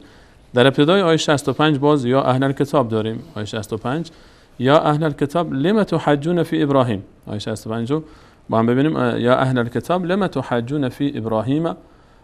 اینجا الله تعالی خطاب به اهل کتاب میگه شما چرا جدل میکنید درباره ابراهیم و ما انزلت التوراة و الانجیل الا من بعد در حالی که تورات و انجیل بعد از اون نازل شده. چون اهل کتاب یهودیان و مسیحیان میگفتن که یکی میگفت ابراهیم یهودی بوده یکی گفت ابراهیم مسیحی بوده و این مبحث از اینجا آغاز میشه تا میرسه در آیه 67 در همین صفحه که صراحتا الله تعالی میفرماید ما کان ابراهیم و یهودیان ولا نصرانیان ولکن کان حنیفا مسلما و ما کان من المشرکین. ابراهیم نه یهودی بوده نه نصرانی بوده و پیرو توحید بوده و مسلمانی که پیرو تسلیم شده توحید بوده و دور از شرک و از مشرکین نبوده. و در آیه 68 الان استاد اینی که استدلال کرد اینجا بحث این که شایسته ترین و پیرو حقیقی ابراهیم کیست؟ پیامبر محمد صلی الله علیه و سلم و مؤمنین و مسلمان ها هستند. نه شما یهودی ها هستید نه شما نصرانی ها هستید. و باز در آیه بعدم 69 باز میفهمد و طائفه من اهل الکتاب یک دوست دارن طایفی از اهل کتاب لو یضلونکم که شما را اگر بتونن گمراه بکنن ولی میتونن جز خودشون رو گمراه بکنن در حالی که نمیدونن. و باز در آیه 70 باز یا اهل کتاب داریم. یعنی اصلا استاد از سیاق و سباق آیه هم مشخص است که این آیه درباره اهل کتاب است و بحث بین مسلمانان و مسیحیان و یهودیان که میگفتن ابراهیم مال ماست. بله. همون ابراهیمی که امام است برای اونا هم امام هست. بله. الله تعالی فرمود تا وقتی شما میتونید ادعا بکنید که ابراهیم مال شماست که شما پیرو ابراهیم باشید. پیرو ابراهیم پیامبر صلی الله علیه و سلم است و مؤمنینش. حالا این استنباط کرده برای دقیقاً عرض کردم امامت قرائتشه. این نوع استدلال از این آیه دلالت بر جهل کسی هست که این روایت رو جعل کرده و ساخته. اگر این جاهل این روایت آیات قبل و آیات بعدش رو نگاه میکرد هیچ اونان چون این استدلالی رو نمیکرد. اما مشکل شیعه اساساً راویان شیعه و امروزه علمای شیعه و کسانی که نظریه پرداز مذهب اثناعشری هستند و مسئله امامت هستند و این رو میخوان تبلیغ بکنند فقط باید این گونه باشند. با این روش باید یعنی این روش رو به کار بگیرند. قطع و برید بکنند. حتما آیات را ناقص باید نگاه بکنند. اگر اول آیه و آخر آیه رو نگاه بکنند استدلالشون باطل میشه. اگر سباق و سیاق آیات رو نگاه بکنند استدلالشون باطل میشه. خب اگر یک انسان شیعی رو که از قرآن اطلاع نداره بهش میگن که بله الله متعال در این قرآن گفته در این آیه گفته این اول الناس به ابراهیم اون کسانی شایسته تر به جانشینی ابراهیم هستند که از اون پیروی کرده باشند للذین اتبعوه و هذا النبی و این پیامبر این رسول الله والذین آمنوا و اهل بیتش یعنی مقام امامت به رسول الله رسیده و از رسول الله به اهل بیت رسول الله رسیده. خب یک کسی که چشم خودش رو از ما قبل و ما بعد این آیات ببنده شاید این در واقع توجیه رو باور بکنه. اگر انسانی باشه که اطلاعات دینی نداشته باشه باور میکنه. اما این آیه اصلا برای چی نازل شده؟ بحث برای چی بوده؟ بحث امامت بوده؟ بحث امامت نبوده.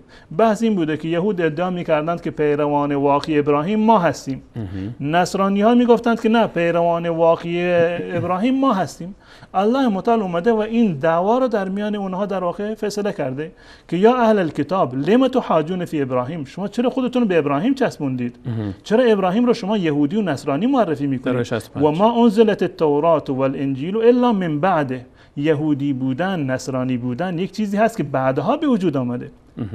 اصلا تورات و انجیل اصلا وجود نداشته در زمان ابراهیم که ابراهیم رو شما بگید که پیرو تورات بوده یا پیرو انجیل بوده.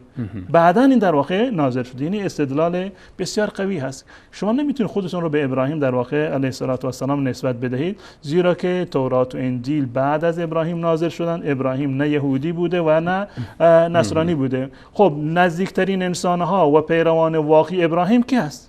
الله متعال در اینجا میفرماید نه شما یهود پیروان ابراهیم هستید اونگونه که شاید و باید و نه نصارا. ان اول الناس به ابراهیم، نزدیکترین انسانها و پیروان واقعی ابراهیم چه کسانی هستند؟ الذین اتبعوه، کسانی که پیروش بودند در زمان خودش، در واقع پیروی کردند از ابراهیم. و هذا النبی، و این پیامبر همه پیروی حضرت ابراهیم علیه السلام، نه شما، نه یهود و نصارا. والذین آمنوا، و کسانی که ایمان آوردند به این پیامبر. یعنی این پیامبر و مؤمنان، یعنی ابوبکر و عمر و عثمان در واقع چیکار هستند؟ پیروان واقعی حضرت ابراهیم علیه السلام هستند. والله ولی المؤمنین، و الله ولی مؤمنان هست. این یک نکته. پس بنابراین در اینجا به این نتیجه رسیدیم که اولا رسول الله چندین اشکالی که در اینجا وجود داشته. اولا حضرت رسول الله صلی الله علیه وسلم از نسل یعقوب ابراهیم، یعقوب اسحاق در واقع نیست که شما بخواهید که این امامت از ابراهیم خارج شده به یعقوب و اسحاق در واقع رسیده و بعد نهایتا به رسول الله صلی الله علیه وسلم رسیده باشد. این از نسل یعقوب اسحاق نیست، از نسل یعقوب اسحاق در واقع نیست که از این طریق به رسول الله صلی الله علیه و سلم این امامتی که شما بالفرض که ما قبول بکنیم که امامت هست. این گفتید که نسل به نسل همینجور منتقل شده، مثل امامتی که خودشون نسل به نسل منتقل کردن. بله. از کجا مسیرش تغییر پیدا کرد؟ این از یعقوب و اسحاق از کجا مسیرش برگشت دوباره به رسول الله صلی الله علیه و سلم. بنابر این چیزی که ذریه در ذریهشون بوده قرنن فقرنن، این تطبیق نمیکنه بر رسول الله صلی الله علیه و سلم. چون اصلا رسول الله صلی الله علیه و سلم در مکه زندگی، یعنی اسماعیل که منتقل شد به مکه زندگی کرد، همونجا مان در جزیره العرب بود و ما میدونیم که بنی اسرائیل در شام بودن و اصلا هیچ ارتباط بین اینها و اونها نبود. مطلب دوم که این وراثت امامت در هیچ جای قرآن برای رسول الله صلی الله علیه و سلم ثابت نشده. اشکال دیگری که در این استدلال هست، این استدلال و این آیه ان اول الناس به ابراهیم اصلا در مورد امامت نیست. اول الناس در اینجا به معنی امام نیست، به معنی جانشین نیست، بلکه با توجه به آیات قبلی یعنی انتساب به ابراهیم هست. شایسته ترین افراد کسانی که پیرو به حضرت ابراهیم هستند. این ادعا، این پیروی در واقع با ادعا نیست. اون کسانی که قرآن کریم ادعای یهود و نصارا را که ما پیروان ابراهیم هستیم یا این که ابراهیم یهودی نصرانی بوده، اونو در واقع رد کرده و در آخر گفته که نزدیکترین انسان ها به ابراهیم کسانی هستند که از ایشون پیروی کردند و هذا النبی، و این پیامبر پیرو واقعی ابراهیم هست، و الذین آمنوا، و کسانی که در واقع ایمان آوردند. هیچ گونه ارتباطی برای اثبات امامت و برای اهل بیت رسول الله صلی الله علیه و سلم ندارد. این یک مطلب. مطلب دیگری که در اینجا بالفرض ما قبول بکنیم که این در اینجا بحث امامته، بالفرض ما چشمون میبندیم از تمام این مواردی که عرض کردیم، ما چشم بسته میگه بله شیعه درست میگه که ان اول الناس به ابراهیم، یا اینکه آقای امام رضا در اینجا درست میگه که ان اول الناس به ابراهیم، با توجه به این آیه الله متعال امامت را به رسول الله داد و از رسول الله بعد از رسول الله به کی برسد؟ به اولاد ابراهیم باید برسه، نسل در نسل باید به اولاد ابراهیم برسه. ان اول الناس به ابراهیم للذین اتبعوه و هذا النبی والذین آمنوا، نسل به نسل در اولاد ابراهیم علیه السلام باشه بعد از رسول الله صلی الله علیه و سلم. الان بگذاریم از اون نظریه شیعه. قطع نظر شیعه معتقد هست که بعد از رسول الله صلی الله علیه و سلم خلافت بگیم یا امامت بگیم، جانشینی رسول الله بگیم، غصب شد. اون گونه که خدا و رسول میخواستند اون گونه نشد، غصب شد. بعد از رسول الله صلی الله علیه و سلم ابوبکر و عمر و عثمان در واقع روی کار اومدن. خب ما همین استدلال میکنیم، میگیم بله این آیه دلیل بر امامت ابوبکر و عمر و عثمان است. امام ابوبکر و امام عمر و امام عثمان، زیرا که ابوبکر و عمر و عثمان از نسل کی بودند؟ از نسل ابراهیم بودن. از نسل ابراهیم بودن. اون از قریش بودن و قریش که از طوایفی که آخرش میرسه به ابراهیم. رسول الله یعنی از خود قبیله قریش بودن، نزدیکان رسول الله که در هر یک از اونها. عثمان در نسل پنجم میرسه به رسول صلی الله علیه و آله. عمر همینجوری در همین نزدیکا میرسن، یعنی 5 6 نسل بالاتر همه از یک نسل، از یک پدرن، از اولاد ابراهیم علیه السلام هستند و از یک نسب در واقع میرسن به حضرت ابراهیم علیه السلام. اگر این دلیل بر امامت باشه، دلیل بر امامت ابوبکر و عمر و عثمان و در مرحله چهارم حضرت علی رضی الله تعالی عنه. حد کدوم قبول بکنند ما خب قبول داریم این حرف رو. اولا که بحث امامت نیست، هیچ ارتباطی به امامت در واقع نداره با تصریح آیات قرآن. چند آیه را جلوتر از این بخوانید میدونید که بحث امامت در اینجا مطرح نیست و این استدلالی که امام رضا کرده استدلال باطلی هست. یا به تعبیر درست‌تر بگم نسبت دادن به امام رضا یک نسبت باطلی هست و این روایت در واقع جعلی هست. بالفرض این که اگر این آیه و این استدلال درست باشه و آیه در مورد امامت باشه، این به معنی اثبات امامت ابوبکر و عمر و عثمان هست در مرحله اول و از یک مقطع زمانی زودتر از امامت حضرت علی و بعد از آن میرسد به حضرت علی رضی الله تعالی عنه، چون همه نسل ابراهیم علیه السلام از نسل ابراهیم علیه السلام هستند. اما در اینجا که میگه فکانت له، در ادامه میگه فکانت له خاصه، این مقام خاص رسول الله صلی الله علیه و سلم بود. به چه دلیلی؟ به هیچ دلیل وجود نداره. آیه میگه که این مقام خاص رسول الله نیست. همون کسانی که پیرو ابراهیم بودند اونا هم باید امام باشند و هم این پیامبر و هم کسانی که ایمان آوردند. والذین آمنو همه کسانی که ایمان آوردند. اگر بحث امامت همه باید امام باشند، من جمله ابوبکر و عمر و عثمان. اگر بحث امامت نیست خب حرفی اصلا در اینجا وجود نداره. اصلا بحث امامت نیست، بحث اتباع و در واقع پیروی هست. نزدیکترین کسان یعنی پیروان حقیقی و مصداق پیروان حقیقی حضرت ابراهیم علیه السلام یهود و نصارا نیستند. کسانی هست که در زمان خود ابراهیم پیرویشان بودند، جز ملتش بودند، جز اصحاب و یارانش بودند و بعد در این زمان بله حضرت رسول الله صلی الله علیه و سلم والذین آمنو و کسانی که در واقع ایمان آوردند. در اینجا ادعا میکنه فکانت له خاصه، هیچ گونه دلیلی هم در واقع ادعای کاملا بدون دلیلی هست که این مقام امامت خاص رسول الله. عرض کردم اصلا مقام امامت در قرآن برای رسول الله به این تعبیر ثابت نیست، چه برسه تا اینکه این خاص رسول الله بده. اصلا خود اصل امامت با قرائتش برای رسول صلی الله علیه و سلم ثابت نمیشه. عرض کردم که ثابت در واقع نیست. فکانت له خاصه فقلدها صلی الله علیه و آله علیا، این مقام رو داد به علی. خب ما هم دنبال همین هستیم. اگر این ثابت میشد که این مقام رو رسول الله به علی دادند خب بحثی نبود. اما برای این که ثابت بکنه که این مقام رو رسول الله صلی الله علیه و سلم به علی داده و بعد از علی به بقیه فرزندانش رسیده، استدلال از یک آیه دیگری میکنه که این هم نشانه جهل راوی این حدیث یا اون کسی است که این روایت رو در واقع چیکار کرده؟ جعل کرده. ایشون در ادامه میگه که به امر الله تعالی علی ما رسم ما فرض الله، علی رسم ما فرض الله، یعنی الله متعال این جایگاه را دادن به سیدنا علی رضی الله تعالی عنه به امر الله تعالی، به دستور الله متعال، علی رسم ما فرض الله، بر اساس همون چیزی که الله متعال اونو فرض کرده بود. از رسول الله منتقل شد به علی. فصارت فی ذریته، از ذریه ابراهیم رسید به رسول الله، از رسول الله رسید به علی و از علی رسید در ذریه حضرت علی رضی الله تعالی عنه. فصارت فی ذریته الاسفیاء الذین آتاهم الله العلم والایمان، اون کسانی رو که الله متعال به اونها علم و ایمان رو در واقع عنایت کرده باشه. به چه دلیل؟ به قوله تعالی. این نکته خیلی در اینجا قابل تعامل، این حرفی رو که در اینجا زده دلیلش چی هست؟ میگه به قوله تعالی، الله متعال این مقام را بر رسم و بر روش اون چیزی که الله متعال فرض قرار داده بود، فصارت فی ذریتی، در ذریه علی قرار گرفت. اون کسانی که جز اصفیا بودند، برگزیدگان. کدوم کسانی؟ اون کسانی که به اونها الله متعال علم و ایمان داده بود. به چه دلیلی این حرف رو میزنید؟ میگه به قوله تعالی، با استدلال از این آیه که الله متعال میفرماید وقال الذين اوتوا العلم والایمان لقد لبثتم في كتاب الله الى يوم البعث.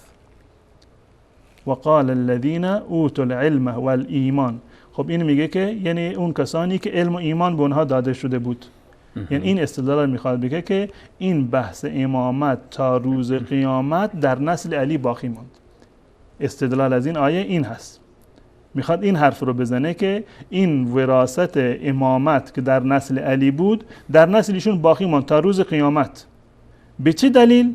به اون کسانی داده شده بود که الله متعال به اونها علم و ایمان داده.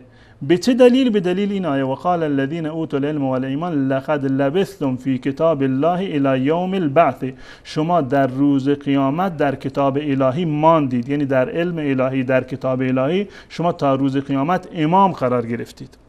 میخواد این مطلب رو در اینجا به بیننده و به خواننده کتاب خودش در واقع منتقل بکنه. اما وقتی که آیات قبل و بعد این آیه رو ما نگاه بکنیم در سوره روم، میبینیم که این استدلال واقعا ناشیانی هست و هیچ گونه ارتباطی به اهل بیت رسول الله، به علی و به فرزندانش در واقع ندارد و هیچ گونه ارتباطی به بحث امامت هم ندارد. مثل آیه 68 که از آل عمران استناد کرد. بله، استدلال کاملا بیجای هست. الله متعال در این آیه و در آیه قبلش الله متعال و قال الذين اوتوا العلم والایمان لقد لبثتم في كتاب الله الى يوم البعث در سوره روم در آیه 56 هست و در ادامه این آیه الله متعال میبینیم که یک مطلبی رو در قبل از این آیه الله متعال یک مطلبی رو در اینجا میفرماد که یعنی این استدلال جعلی رو در واقع کاملا برای ما مشخص میکند که در واقع این گونه نیست. در اینجا الله متعال اگر دوستان این آیه رو نمایش بدن، از روی مصحف الکترونی دارن نشان میدن استاد. در اینجا بله آیه 55 رو آیه 56 این است که میگه وقال الذين اوتوا العلم والایمان، محل شاهدشه، وقال الذين اوتوا العلم والایمان لقد لبثتم في كتاب الله الى يوم البعث وهذا يوم البعث ولكنكم كنتم لا تعلمون. ببینید در اینجا یعنی این آیه را به صورت کامل هم نیاورده. اگر این آیه را به صورت کامل می آورد باز هم مشخص میشد که آیه یک چیزی دیگر میگه، امام رضا یا این جاهل حدیث یک چیز دیگری را استدلال کرده. تا اینجا ذکر کرده وقال الذين اوتوا العلم والایمان لقد لبثتم في كتاب الله الى يوم البعث، یعنی میخواد بگه که شما تا روز قیامت در واقع در نسل حضرت علی رضی الله تعالی عنه در اینجا باقی مونده، در صورتی که این آیه در مورد روز قیامت هست، در روز قیامت هست و در زمانی که در واقع کافران یعنی میگفتند ما در زمین فرصت چندانی رو نداشتیم و یعنی زیاد نموندیم در زمین که مسلمان بشیم و ایمان بیاریم. این رو صراحتا الله متعال میفرماید و یوم تقوم الساعه، و روزی که قیامت در واقع برپا می شود، یقسم المجرمون، مجرمان قسم میخورند. مجرمان یعنی تمام گناهکاران یا انسانهای کافر قسم میخورند که برچی؟ ما لبثوا غیر ساعه، میگه ما در دنیا فقط یک ساعت بیشتر که نبودیم، یعنی فرصت کافی در دنیا نداشتیم، خیلی اندک بودیم. کذالک کانوا یؤفکون، این ادعای باطل و دروغی هست در واقع دادن. و قال الذين اوتوا العلم والایمان، کسانی که به اونها علم و ایمان داده شده بود، تمام کسانی که دارای علم بودند، تمام کسانی که از قرآن در واقع اطلاع داشتند، هیچ گونه اختصاصی به ائمه اهل بیت و به فرزندان حضرت علی رضی الله تعالی عنه ندارد. اونها در مقابل آن مجرمان در روز قیامت چی میگن؟ لقد لبثتم فی کتاب الله الی یوم البعث، شما در تقدیر الهی در دنیا مانده بودید تا روز بعث.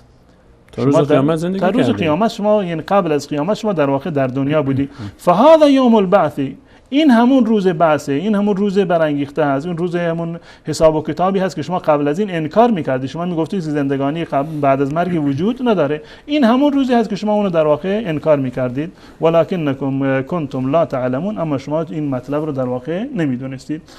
فهی فی ولد علی خاصتا الی یوم القیامه، این آیه کجایش بحث امامت هست که الله متعال با استدلال از این آیه و با این توسط این آیه این در واقع امامت را تا روز قیامت در نسل حضرت علی رضی الله تعالی عنه قرار داده باشه. جناب حضرت مولانا یه لحظه ببخشید نمیدونم بخندم گریه کنم. قرآن میفرماید در آیه 137 سوره مبارکه بقره فإن آمنوا بمثل ما آمنتم به فقد اهتدوا، اگر ایمانی به مانند ایمان شما صحابه، یعنی آمنتم خطابه دیگه، وقتی قرآن پیامبر میخوند برای کی میخوند؟ برای ابوبکر، عمر، عثمان، حیدر میخونده. اگر ایمانی به مانند ایمان شما صحابه بیاورن هدایت شدن. آیه با این صراحت، با این وضوح میفهمد و السابقون الاولون من المهاجرین، اسمم میگیره مهاجرین، انصار، والذین اتبعوهم باحسان رضی الله عنهم و رضوا عنه و اعد لهم جنات، آخر آیه در آیه 100 توبه. با این صراحت الله تعالی از تمام مهاجرین، از تمام انصار، از تمام کسانی که پیرو اونها باشند در ایمان، بلکه ملاک ایمان اینها ملاک ایمان دیگر در آیه 137 قرار گرفته بود از بقره. این آیه به این صراحت در آیه 17 سوره فتح میفرماد لقد رضی الله عن المؤمنین اذ یبایعونک تحت الشجره. یک اسم یک درختی رو میگیره، یک عده زیر درختی بیعت کردن. الله میفرماد از اینها من اعلان رضایت کردم. یک حادثه تاریخی مشخص و معلومه. فعلم ما فی قلوبهم، از قلب‌هاشون هم خبر داشتم. به نوع وعده پیروزی و فتح داد. این آیات رو وقتی ما میخونیم 100 تا تعویل و کج و راست و اینور و اونور میکنن. این آیات با این صراحت رو که فضیلت صحابه رو انکار میکنن.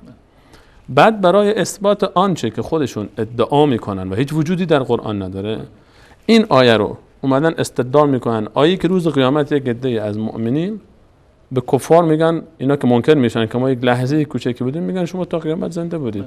این دلیل بر اثبات این شما که به ما رو مسخره میکردید که قیامتی نیست، اینمون قیامتی هست، همون بعثی هست که شما مسخره میکردید، قبول نمیکردید. شما قبل از این در دنیا بودید، فرصت داشتید که ایمان بیاورید به روز بعث و روز حساب و کتاب و قیامت، اما ایمان نیاوردید. آیا این استدلال شایسته یک امام معصوم هست؟ بیچ عنوان عرض کردم که اگر شیعه دو گزینه بیشتر ندارند، یا اعتراف بکند که این روایات جعلی مقام امامت رو در واقع حفظ بکنند. خب اگر حیثیت و آبروی امام حفظ بشه. خب اگر بخوان که انکار بکنن این روایت رو، که بخوان به خیال خودشون آبروی امام رو حفظ بکنن، خب از کجا امام رو ثابت کنن که باز آبروی بخوان براش حفظ کنن؟ دیگه لازمش این است باید برگردن به قرآن. اون خب چیزی رو که توی قرآن که هیچ دلیلی نیست. این دلایلشون، این روایت ها هم که در قوی ترین دلایل اثبات امامت هست، اگر بخوان انکار بکنن خود امام رو باید از کجا ثابتش کنن؟ خب این یعنی چیزی باقی نمیمونه جز ظلمات بعضها فوق بعض اذا اخرج یده لم یکد یراها. باید بازگردن به عقیده اهل سنت و الجماعت که هیچ گونه غموزی و هیچ گونه در واقع کجی و انحرافی در واقع در اون نیست. استدلال از آیات قرآن بسیار صاف، بسیار شفاف، بدون هیچ گونه این که قطع و برید بکنن آیات را، مانند شیعه در واقع نیستن.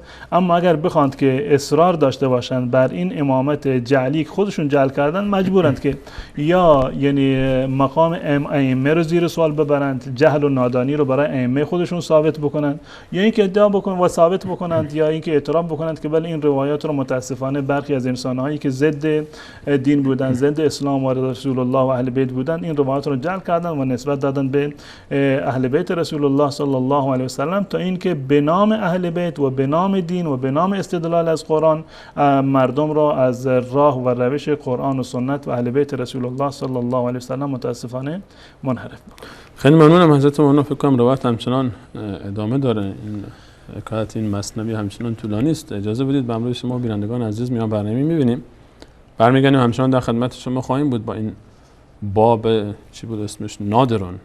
باب نادرون. واقعا هم باب نادری است. اگر همچین خزعبلاتی در هر کتاب دیگری یافتید ما جایزه میدیم به شما. و همچین اهانت های متاسفانه به امامان بزرگوار اهل بیت که انقدر اونها رو غافل از قرآن و بیخبر از قرآن به تصویر بکشه. امامی که یعنی هر کسی که فقط به مجرد اینکه یک بار خونده باشه قرآن کریم رو و یک بررسی کرده باشه میفهمه که این آیاتی که اینجا نسبت داده میشه به امام معصوم برای اثبات درجه امامت هیچ ربطی به آنچه که ادعا میشه نداره. برمیگردیم در خدمت شما خواهیم بود. همچنان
لا اله الا الله اشهد ان محمدا رسول الله.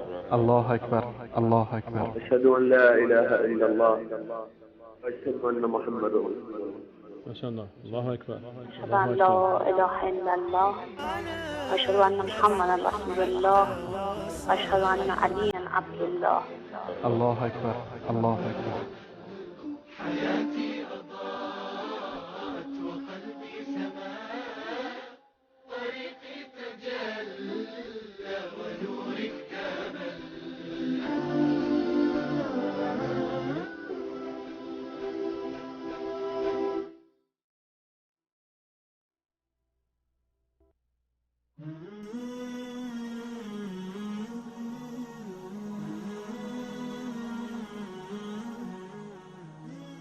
بنده احمد عزیز افغان از تورنتو از کانادا زنگ زدیم. من مریم هستم از فرانسه. امیر حسین هستم از بلژیک. من از شهر جرمنی گپ میزنم. من از سوئد زنگ میزنم، ایرانیم. من خواهر شما هستم، از اروپا و شما زحمت دادم. سلام علیکم، بنده عباس هستم از انگلستان مزاحم حضورتون میشم. جناب آقای انصاری. من محمد هستم از لندن. یه فاطمه از هلند شما زحمت داریم. بله از هلند. نوررحمن هستم از اوکراین با تماس هستم. من رحیم هستم از ترکیه. فعلا در استرالیا در شهر سیدنی می باشم. من محمد از لبنان زنگ میزنم. مادر محمد هستم از کردستان عراق. عبدالله هستم از آذربایجان. انا یوسف من لهواز. هاشمی هستم از ایران تماس میگیرم جناب انصاری. من بخیر هستم از دبی زنگ میزنم. ما از بحرین زنگ میزنم. مادر محمود اسمونه. آقای انصاری از افغانستان مزاحم میشم. سلام، من هستم از تاجیکستان. من بلالم از کشور قزاقستان. محمد فاروقی از هندوستان. من حسین هستم از روسیه.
بله، سلام مجدد خدمت همه شما خوبان عزیزان. همچنان با شما هستیم با ادامه برنامه امروز در موضوع روایتی که در باب 73 از کتاب کافی ذکر گردید در اثبات آنچه که ادعا میشد فضایل امامت هست و خود روایت امامت و آنچه که به امام رضا نسبت داده شد. تماس‌های تلفنی شما عزیزان رو خواهیم داشت. اگر کسی از شما بینندگان عزیز علاقه به تماس گرفتن دارد و مشارکت در موضوع با این شماره میتونید تماس بگیرید و تماس‌های شما رو خواهیم داشت برای مشارکت در آنچه که در برنامه امروز مطرح گردید در روایتی که به امام رضا نسبت داده شده بود و آنچه که به نقل از امام رضا برای اثبات درجه امامت مطرح شد. اولین تماس بیننده امروز رو با هم میگیریم. سلام علیکم.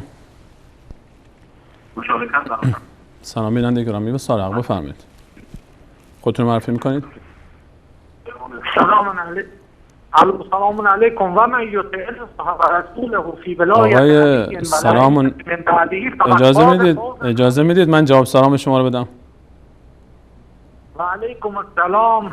من اجازه بدید منم جواب سلام شما رو بدم. آقای حسینی سلام بر شما. آقای حسینی، خیلی ممنون. آقای حسینی اجازه بفرمایید من اول سوالی مطرح کنم خدمت شما، بعد انشالله با شما صحبت خواهیم کرد در موضوع.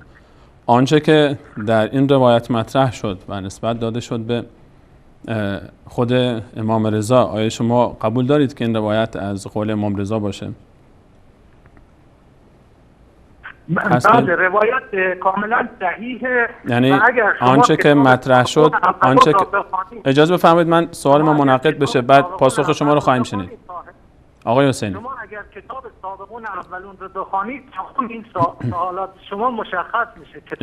جناب آقای حسینی، جناب آقای حسینی، خب جناب آقای حسینی، پس آنچه که شما معتقد هستید که این روایتی که مطرح شد با این شکل استدلال به آیات که به هر حال شرحش گذشت، اینها مال امام رضاست. سوال دومم رو میپرسم از شما، چون میخوام سریعتر به نتیجه برسیم که بینندگان دیگری هم شاید تماس بگیرن، پشت خط هستن. شما اگر بخواید به عنوان یک شیعه و معتقد به درجه امامت با اون تفسیری که شما دارید برای رسول صلی الله علیه و سلم از قرآن کریم استنباط بکنید درجه امامت رو، چه دلیلی دارید که اثبات بکنید پیامبر رو برای پیامبر درجه امامت رو، اون درجه امامتی که شما اون رو بالاتر از نبوت میدانید؟ بله، همین آیه‌ای که الان شما خودتون خوندین که ان اول الناس به ابراهیم للذین اتبعوا و هذا النبی، پیامبر از نسل ابراهیم امام یهود و نصارا پیامبر ما، امامان ما مبین شریعت محمد است و ابراهیم است. اینها چیزی از خودشون ندارن، بلکه هم و چطور میشه پیامبر که فرمود هر چه در امت موسی بوده در امت من هم هست، در امت موسی ائمه یهدون فهمنا لما صبروا و کانوا بآیاتنا یوقنون بوده، اما در امت محمد نباشه. این آیات خب من میگم که این کسی که آقای حسینی عزیز، آقای حسینی، آنچه که شما میفهمید من میگم در امت رسول صلی الله علیه و سلم هم بوده، ابوبکر بوده، عمر بوده. شما چه دلیلی دارید که این رو خاص میکنید؟ شما چه دلیلی دارید که این رو خاص کردید برای علی و اهل بیت علی رضی الله عنهم اجمعین؟ خدا پدر مادرتون بیامرزه. از قرآن، از قرآن مصداق اون مختلفه، مصداق امامان مختلفه. ما میگیم امام عادل و من عند الله و هادی الی صراط مستقیم باشه، بهتره امام جائر و امامت. آقای حسینی عزیز، شکی در این نیست که امام عادل باشه. امام باید هر چقدر صفات محسنش بهتر باشه اولاتر هست. سوال من یک سوال دیگه از شما دارم، آیا این امامتی که شما ادعا میکنید که باید عادل باشه و این گونه صفات رو بهش میدید یک درجه کسبی است یا وهبی است؟ وهبی است. ببینید امامان بعد از ابراهیم پله بریم. آقای حسینی، امامان ما که پیرو شریعت محمد هستن صلی الله علیه و سلم. آقای حسینی، شما فرمودید امامت یک درجه وهبی است، قبول؟ بله. خب در آیه 74 سوره فرقان الله تعالی فرمود که عباد الرحمن دعا میکنن که به ما رو اجازه بدید سوال کامل بشه. شاید شما بدونید سوال چیه، اما خب بینندگان متوجه بشن که منظور من چیست. الله تعالی فرمود که عباد الرحمن یکی از دعاهاشون این هست که میفرمایند که وجعلنا للمتقین اماما، ما رو برای متقین امام قرار بده. الان این به نظر میاد که این درجه امامت کسبی است، چون من نوعی، من سلیمانی رو الله متعال از من میخواد که جز عباد الرحمن خودم رو قرار بدم و متصف به اون صفات بشم و یکی از این صفات اینه که از الله تعالی بخوام من رو برای متقین امام قرار بده. چگونه الله تعالی درجه ای رو که وهبی هست و کسی حق نداره طلب بکنه تا خودش بده به کسی، از ما خواسته که ازش طلب بکنیم؟ آیا من میتونم بگم خود منو پیامبر قرار بده؟ شما اجازه بدین من جواب همین سوال رو بدم. عباد الرحمن مثل نورهی که رجال فی بیوت اذن الله ان ترفع و یذکر فیها اسمه. این بخش نه، من بحث ما آقای حسینی عزیز، آقای حسینی، بحث رو به حاشیه نبرید، خواهش میکنم.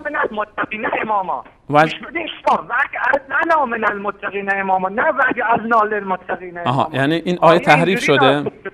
این آیه تحریف شده؟ آیه تحریف شده یا اصلش چی بوده؟ اصل این آیه چی بوده؟ وجعلنا من المتقین اماما.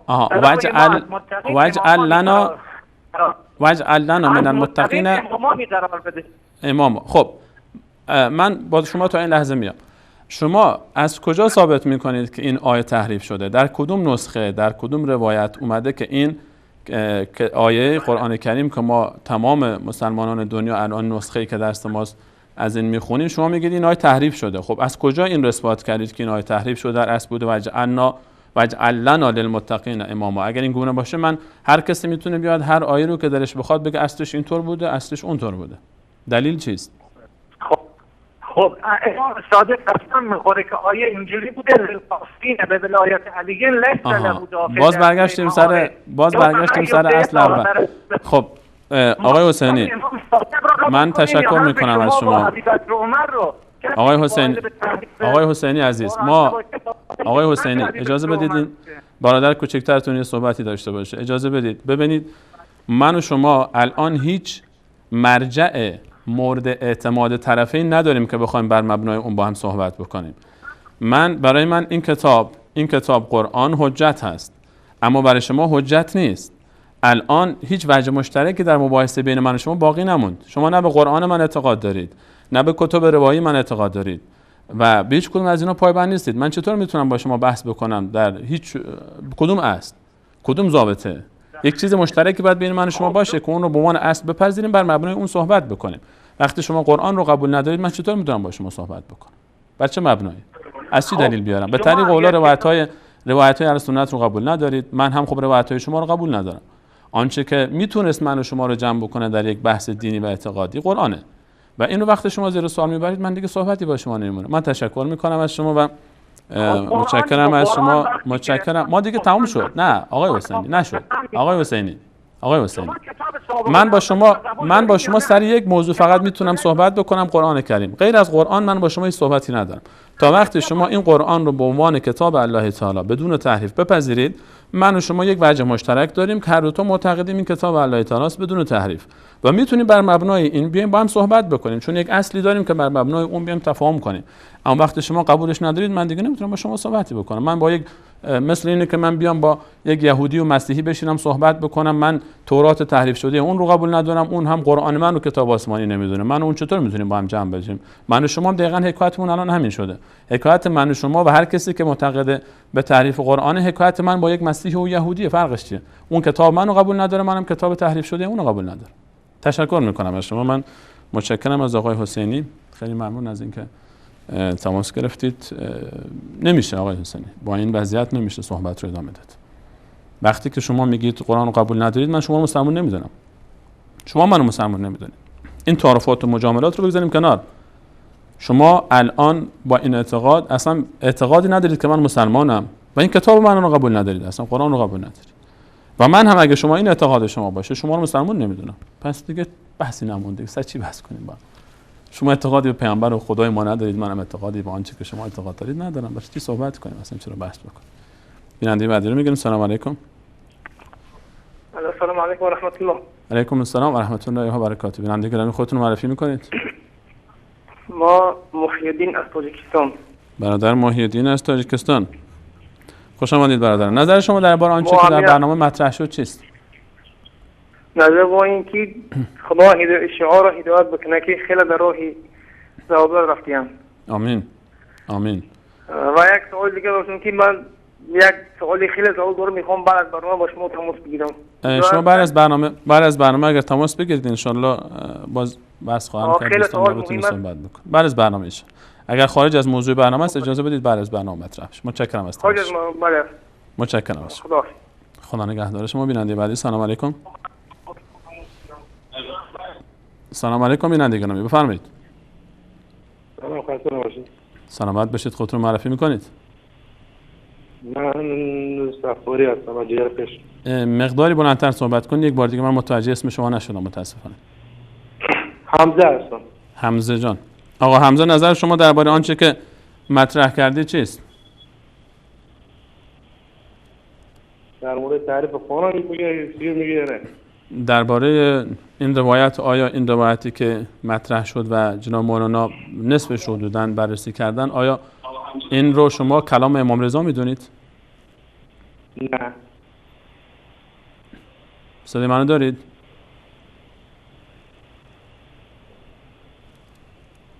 آقا حمزه؟ صدای تلویزیونتون رو ببندید لطفاً. با تلفن صحبت کنید.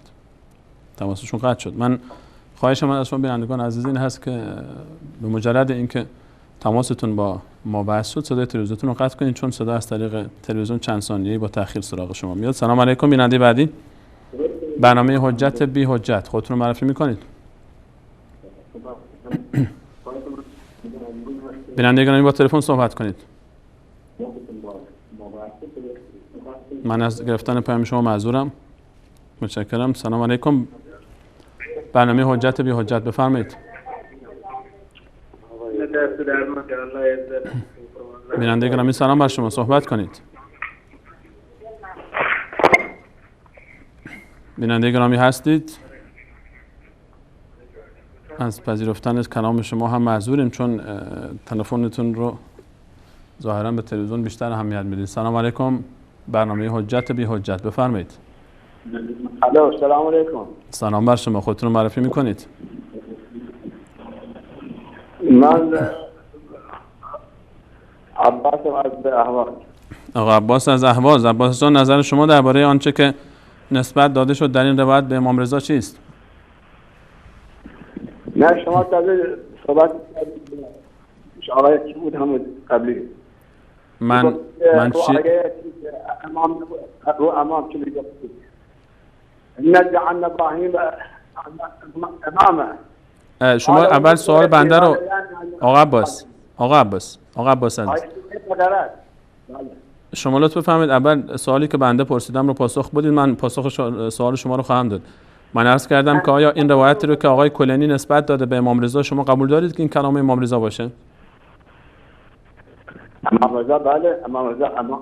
خب الان شما به عنوان یک شیعه دلیل شما بر اثبات امامت رسول صلی الله علیه و سلم چیست؟ از کجا ثابت میکنید که پیامبر امامه؟ قبل از اینکه به ائمه برسیم، خود رسول الله رو چطور اثبات میکنید که امامت؟ چون شما گفتید امامت درجه است بالاتر از نبوت و حضرت ابراهیم بعد از اینکه نبی بود و خلیل شد بعد شد امام. الان همین درجه امامتی که برای حضرت ابراهیم اثبات کردید با این توصیفات برای پیامبر از کجا اثبات میکنید؟ پیامبر چی کرد؟ گفت من خلیتم امر کتاب الله و حدیث. آقا عباس اجازه بدید اول شما اصل رو ثابت کنید بعد برید به فرع.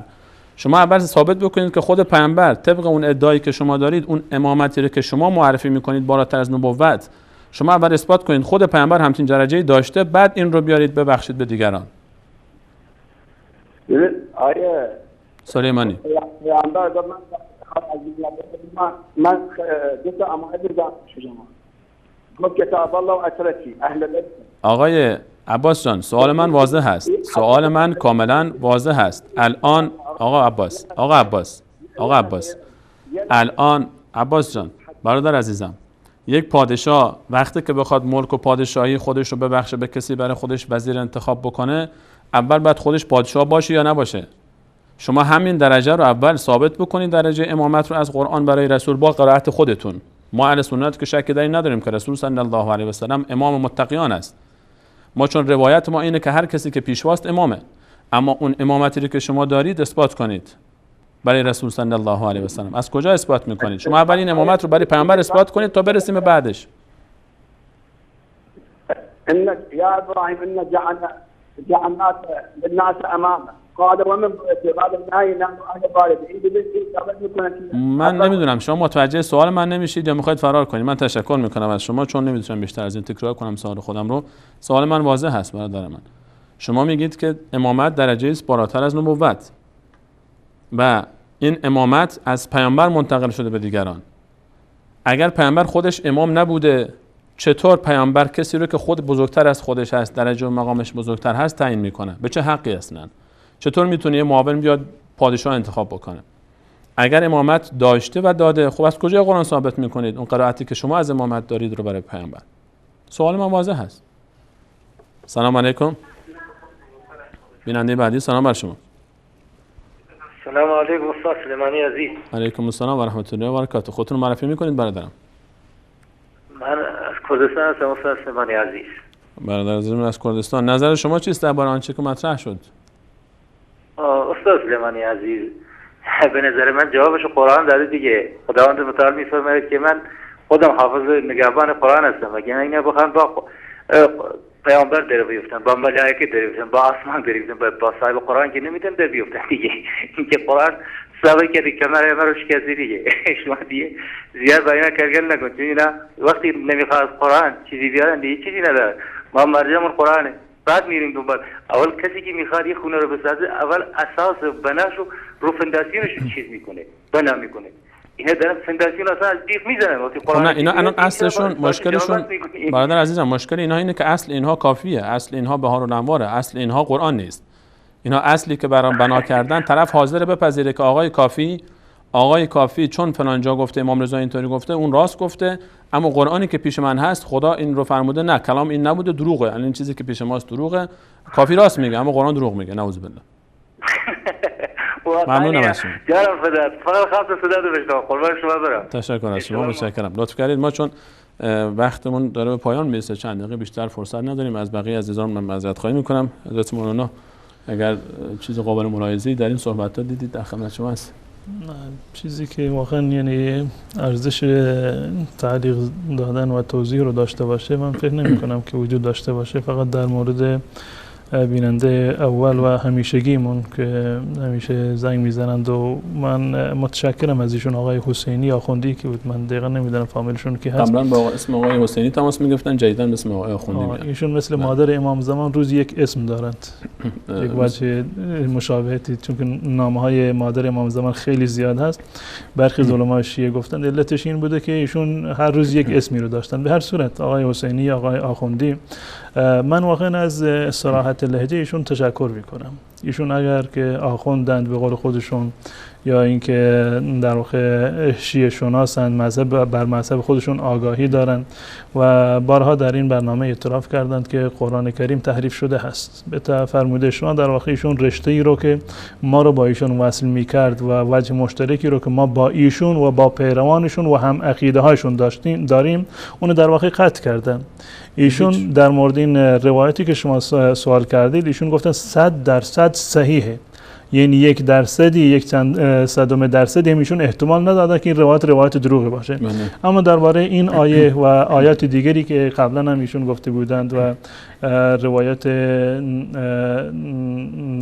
روایت کتاب اصول کافی که قبلا مطرح کرده بودیم، ایشون گفتند که روایت صحیحه و قرآن در واقع تحریف شده هست. ایشون واقعا یعنی عرض کردم که اگر واقعا عقیده شیعه هست، نمیدونم عقیده خود یک فرد هست یا اینکه عقیده تمام کسانی هست که مثل اون شیعه هستند و شیعه اثناعشری هستند. به هر صورت با این آقا و کسانی که عقیده رو دارند و با قرآن مسلمانان هیچ اهمیتی رو قائل نیستند و این روایات جعلی و ساختگی و بدون دلیل و بدون سند کتاب کافی رو برتر از قرآن میدونن، ما در واقع هیچ وجه مشترکی رو نداریم و اصراری هم نداریم که حرف خودمون رو بر این گونه افراد در واقع تبیین بکنیم یا بقبولونیم. استدلال از قرآن، وقتی که از قرآن استدلال میکنند ایشون راحت میاد میگه که این آیه تغییر پیدا کرده، عوض شده، در واقع جای بحثی برای چنین افراد در واقع وجود نداره. و آیه رو که شما اشاره کردید و لنا من المتقین اماما، ایشون گفتند که این گونه هست که وجعل لنا من المتقین امام، پروردگار برای ما از متقین امامی رو قرار بده. خب الان اومدیم اگر کسی دعا نکرد اون وقت چی میشه؟ یعنی ائمه نمیاند بالفرضمون تحریف شده که باشه، یعنی الله متعال ما رو مکلف کرده که حتما باید دعا بکنیم. اگر دعا نکردیم دیگه اصلا امام بس امامتی داره. اونم شما که ادعا میکنید که قبل از بعثت رسول الله، قبل از نزول این آیات، علی در واقع امام بوده. وقتی که امام بوده، اثنا عشر بوده، نامشون تو بهشت و تو جهنم و نمیدونم، بخش البته جهنم دیگه روایتی نیست در این زمینه، در عرش و نمیدونم در هر جا نوشته شده. خب چه نیازی هست که بعد ما دعا بکنیم؟ اون چیزی که الله متعال مقدر کرده قطعی هست، 100% هست، دنیا و زمین و زمان رو به خاطر اون خلق کرده، دیگه نیازی نیست که متقین در واقع دعا بکنند که وجعل لنا من المتقین اماما. عرض کردم وقتی که دوچار این قرآن، وقتی که هیچ گونه مسئله بحثی از امامت نداره، نزد شیعه هیچ گونه ارزشی رو در واقع نداره و به راحتی هم اعتراف میکنند که این قرآن تحریف شده است و قرآن مسلمانان نیست. هر کسی که بر این عقیده آقای حسینی و آقای آخوندی باشه و معتقد بر این باشه که این قرآن تحریف شده است، ولو این که یک آیهش را، یک لفظش را معتقد باشه که تغییر شده، تقدیم و تأخیر شده، این در واقع ما چنین فردی رو خارج از اسلام میدونیم و وجه مشترکی هم در این زمینه در واقع ما با ایشون نداریم و اصراری هم نداریم که حرف ما رو قبول بکنند. وقتی که قرآن ما رو قبول ندارن، به طریق اولا سنت ما رو و خلافت ائمه و بقیه دین رو به طریق اولا در واقعشون قبول نخواهند کرد. تشکر میکنم حضرت مولانا. حقیقتا حضرت مولانا وقتی که ما میبینیم که حتی مراجع اینها و اهل علم اینها به اصطلاح خودشون وقتی که میان به قرآن میرسن، طرف وقتی قرآن خوندنشون رو میبینیم که اصلا قرآن خوندن بلد نیستن و حتی در بحث حفظ قرآن کریم اگر مراجع کل شیعه رو کنار هم جمع بکنیم ببینیم چند نفرشون حافظ قرآن کریم هستن، دیگه باید جواب بدن. اسم بگیرید کدوم مرجع تقلید شما حافظ قرآن؟ یک مرجع تقلید بگید آقای فلانی حافظ قرآن و ثابت شده که حافظ قرآن، نه که هم جیب خودتون ببخشید بهش. و این نشان از همین داره حضرت مولانا که اصلا اهمیتی نمیدن به قرآن. یعنی به یقین میشه گفت که انقدر اینها به این کتابای خودشون و اون دعاهایی که دارن و کتابایی که نسبت میدن به امامان اهل بیت مراجعه میکنن، به قرآن کریم هرگز مراجعه نمیکنن و شاید که از دلایل اصلیش هم همین باشه که معتقد به این کتاب نیست. و نکته دیگری که من می‌خواستم عرض بکنم، من فقط چند مورد از آیاتی رو که در این روایت از اون استدلال شده بود خدمت بینندگان عرض کردم و روایات دیگری در همین سبک است، استدلال بیجا و در واقع غیر واقعی و منطقی از این آیات شده که انشالله اگر فرصت شد در برنامه دیگری عرض خواهم کرد. و خود این روایتی که جعل کردن با روایات دیگری اصول کافی در موارد مختلفی تضاد دارد، موارد دیگری تضاد داره که انشاءالله اینا رو عرض خواهم کرد. و غیر از این تمام صفاتی رو که در اینجا آوردن در این روایت قابل تطبیق بر روی هیچ کدام از ائمه شیعه نیست. یعنی روایتی رو که به طور مثال در اینجا گفتند که و یقیم حدود الله و یذب عن دین الله، که از دین حفاظت میکنند و حدود الهی رو اجرا میکنند، هیچ یک از ائمه شیعه این جایگاه رو نداشتند، یعنی از دین دفاع نکردند و حد و حدود الهی رو اجرا نکردند. حتی سیدنا علی رضی الله تعالی عنه بنابر اعتقاد شیعه داشتن تقییم میکردند، مواردی رو که قبلا تحریف داده شده بود و تحریف کرده بودند نتونست اونها رو در واقع اجرا بکنه. و تمام مواردی که در اینجا هست و من نمیتونم تمام این موارد رو عرض بکنم، هم استدلال از آیاتی که در این روایت هست استدلال غلط هست، بیجا هست، ما قبل و ما بعد آیات چون این استدلال رو قبول نمی کند، و هم این که این روایت با روایات دیگر اصول کافی در تضاد هست، و هم این که این صفاتی رو که برای ائمه خودشون در این روایت ذکر کردن مصداقش نمیتونه که در واقع ائمه شیعه باشه و صدق بکنه بر ائمه شیعه، و این دلیل بر جعلی بودن این روایت در واقع هست. اما آقای حسینی راحت میگن که این روایت 100% صحیحه، اون چیزی که اشتباه هست آیات قرآن کریم هستند. این حرف این در صحت این روایت هیچ شکی ندارن، در صحت روایت آیات قرآن کریم شک دارن 100% که این نیست.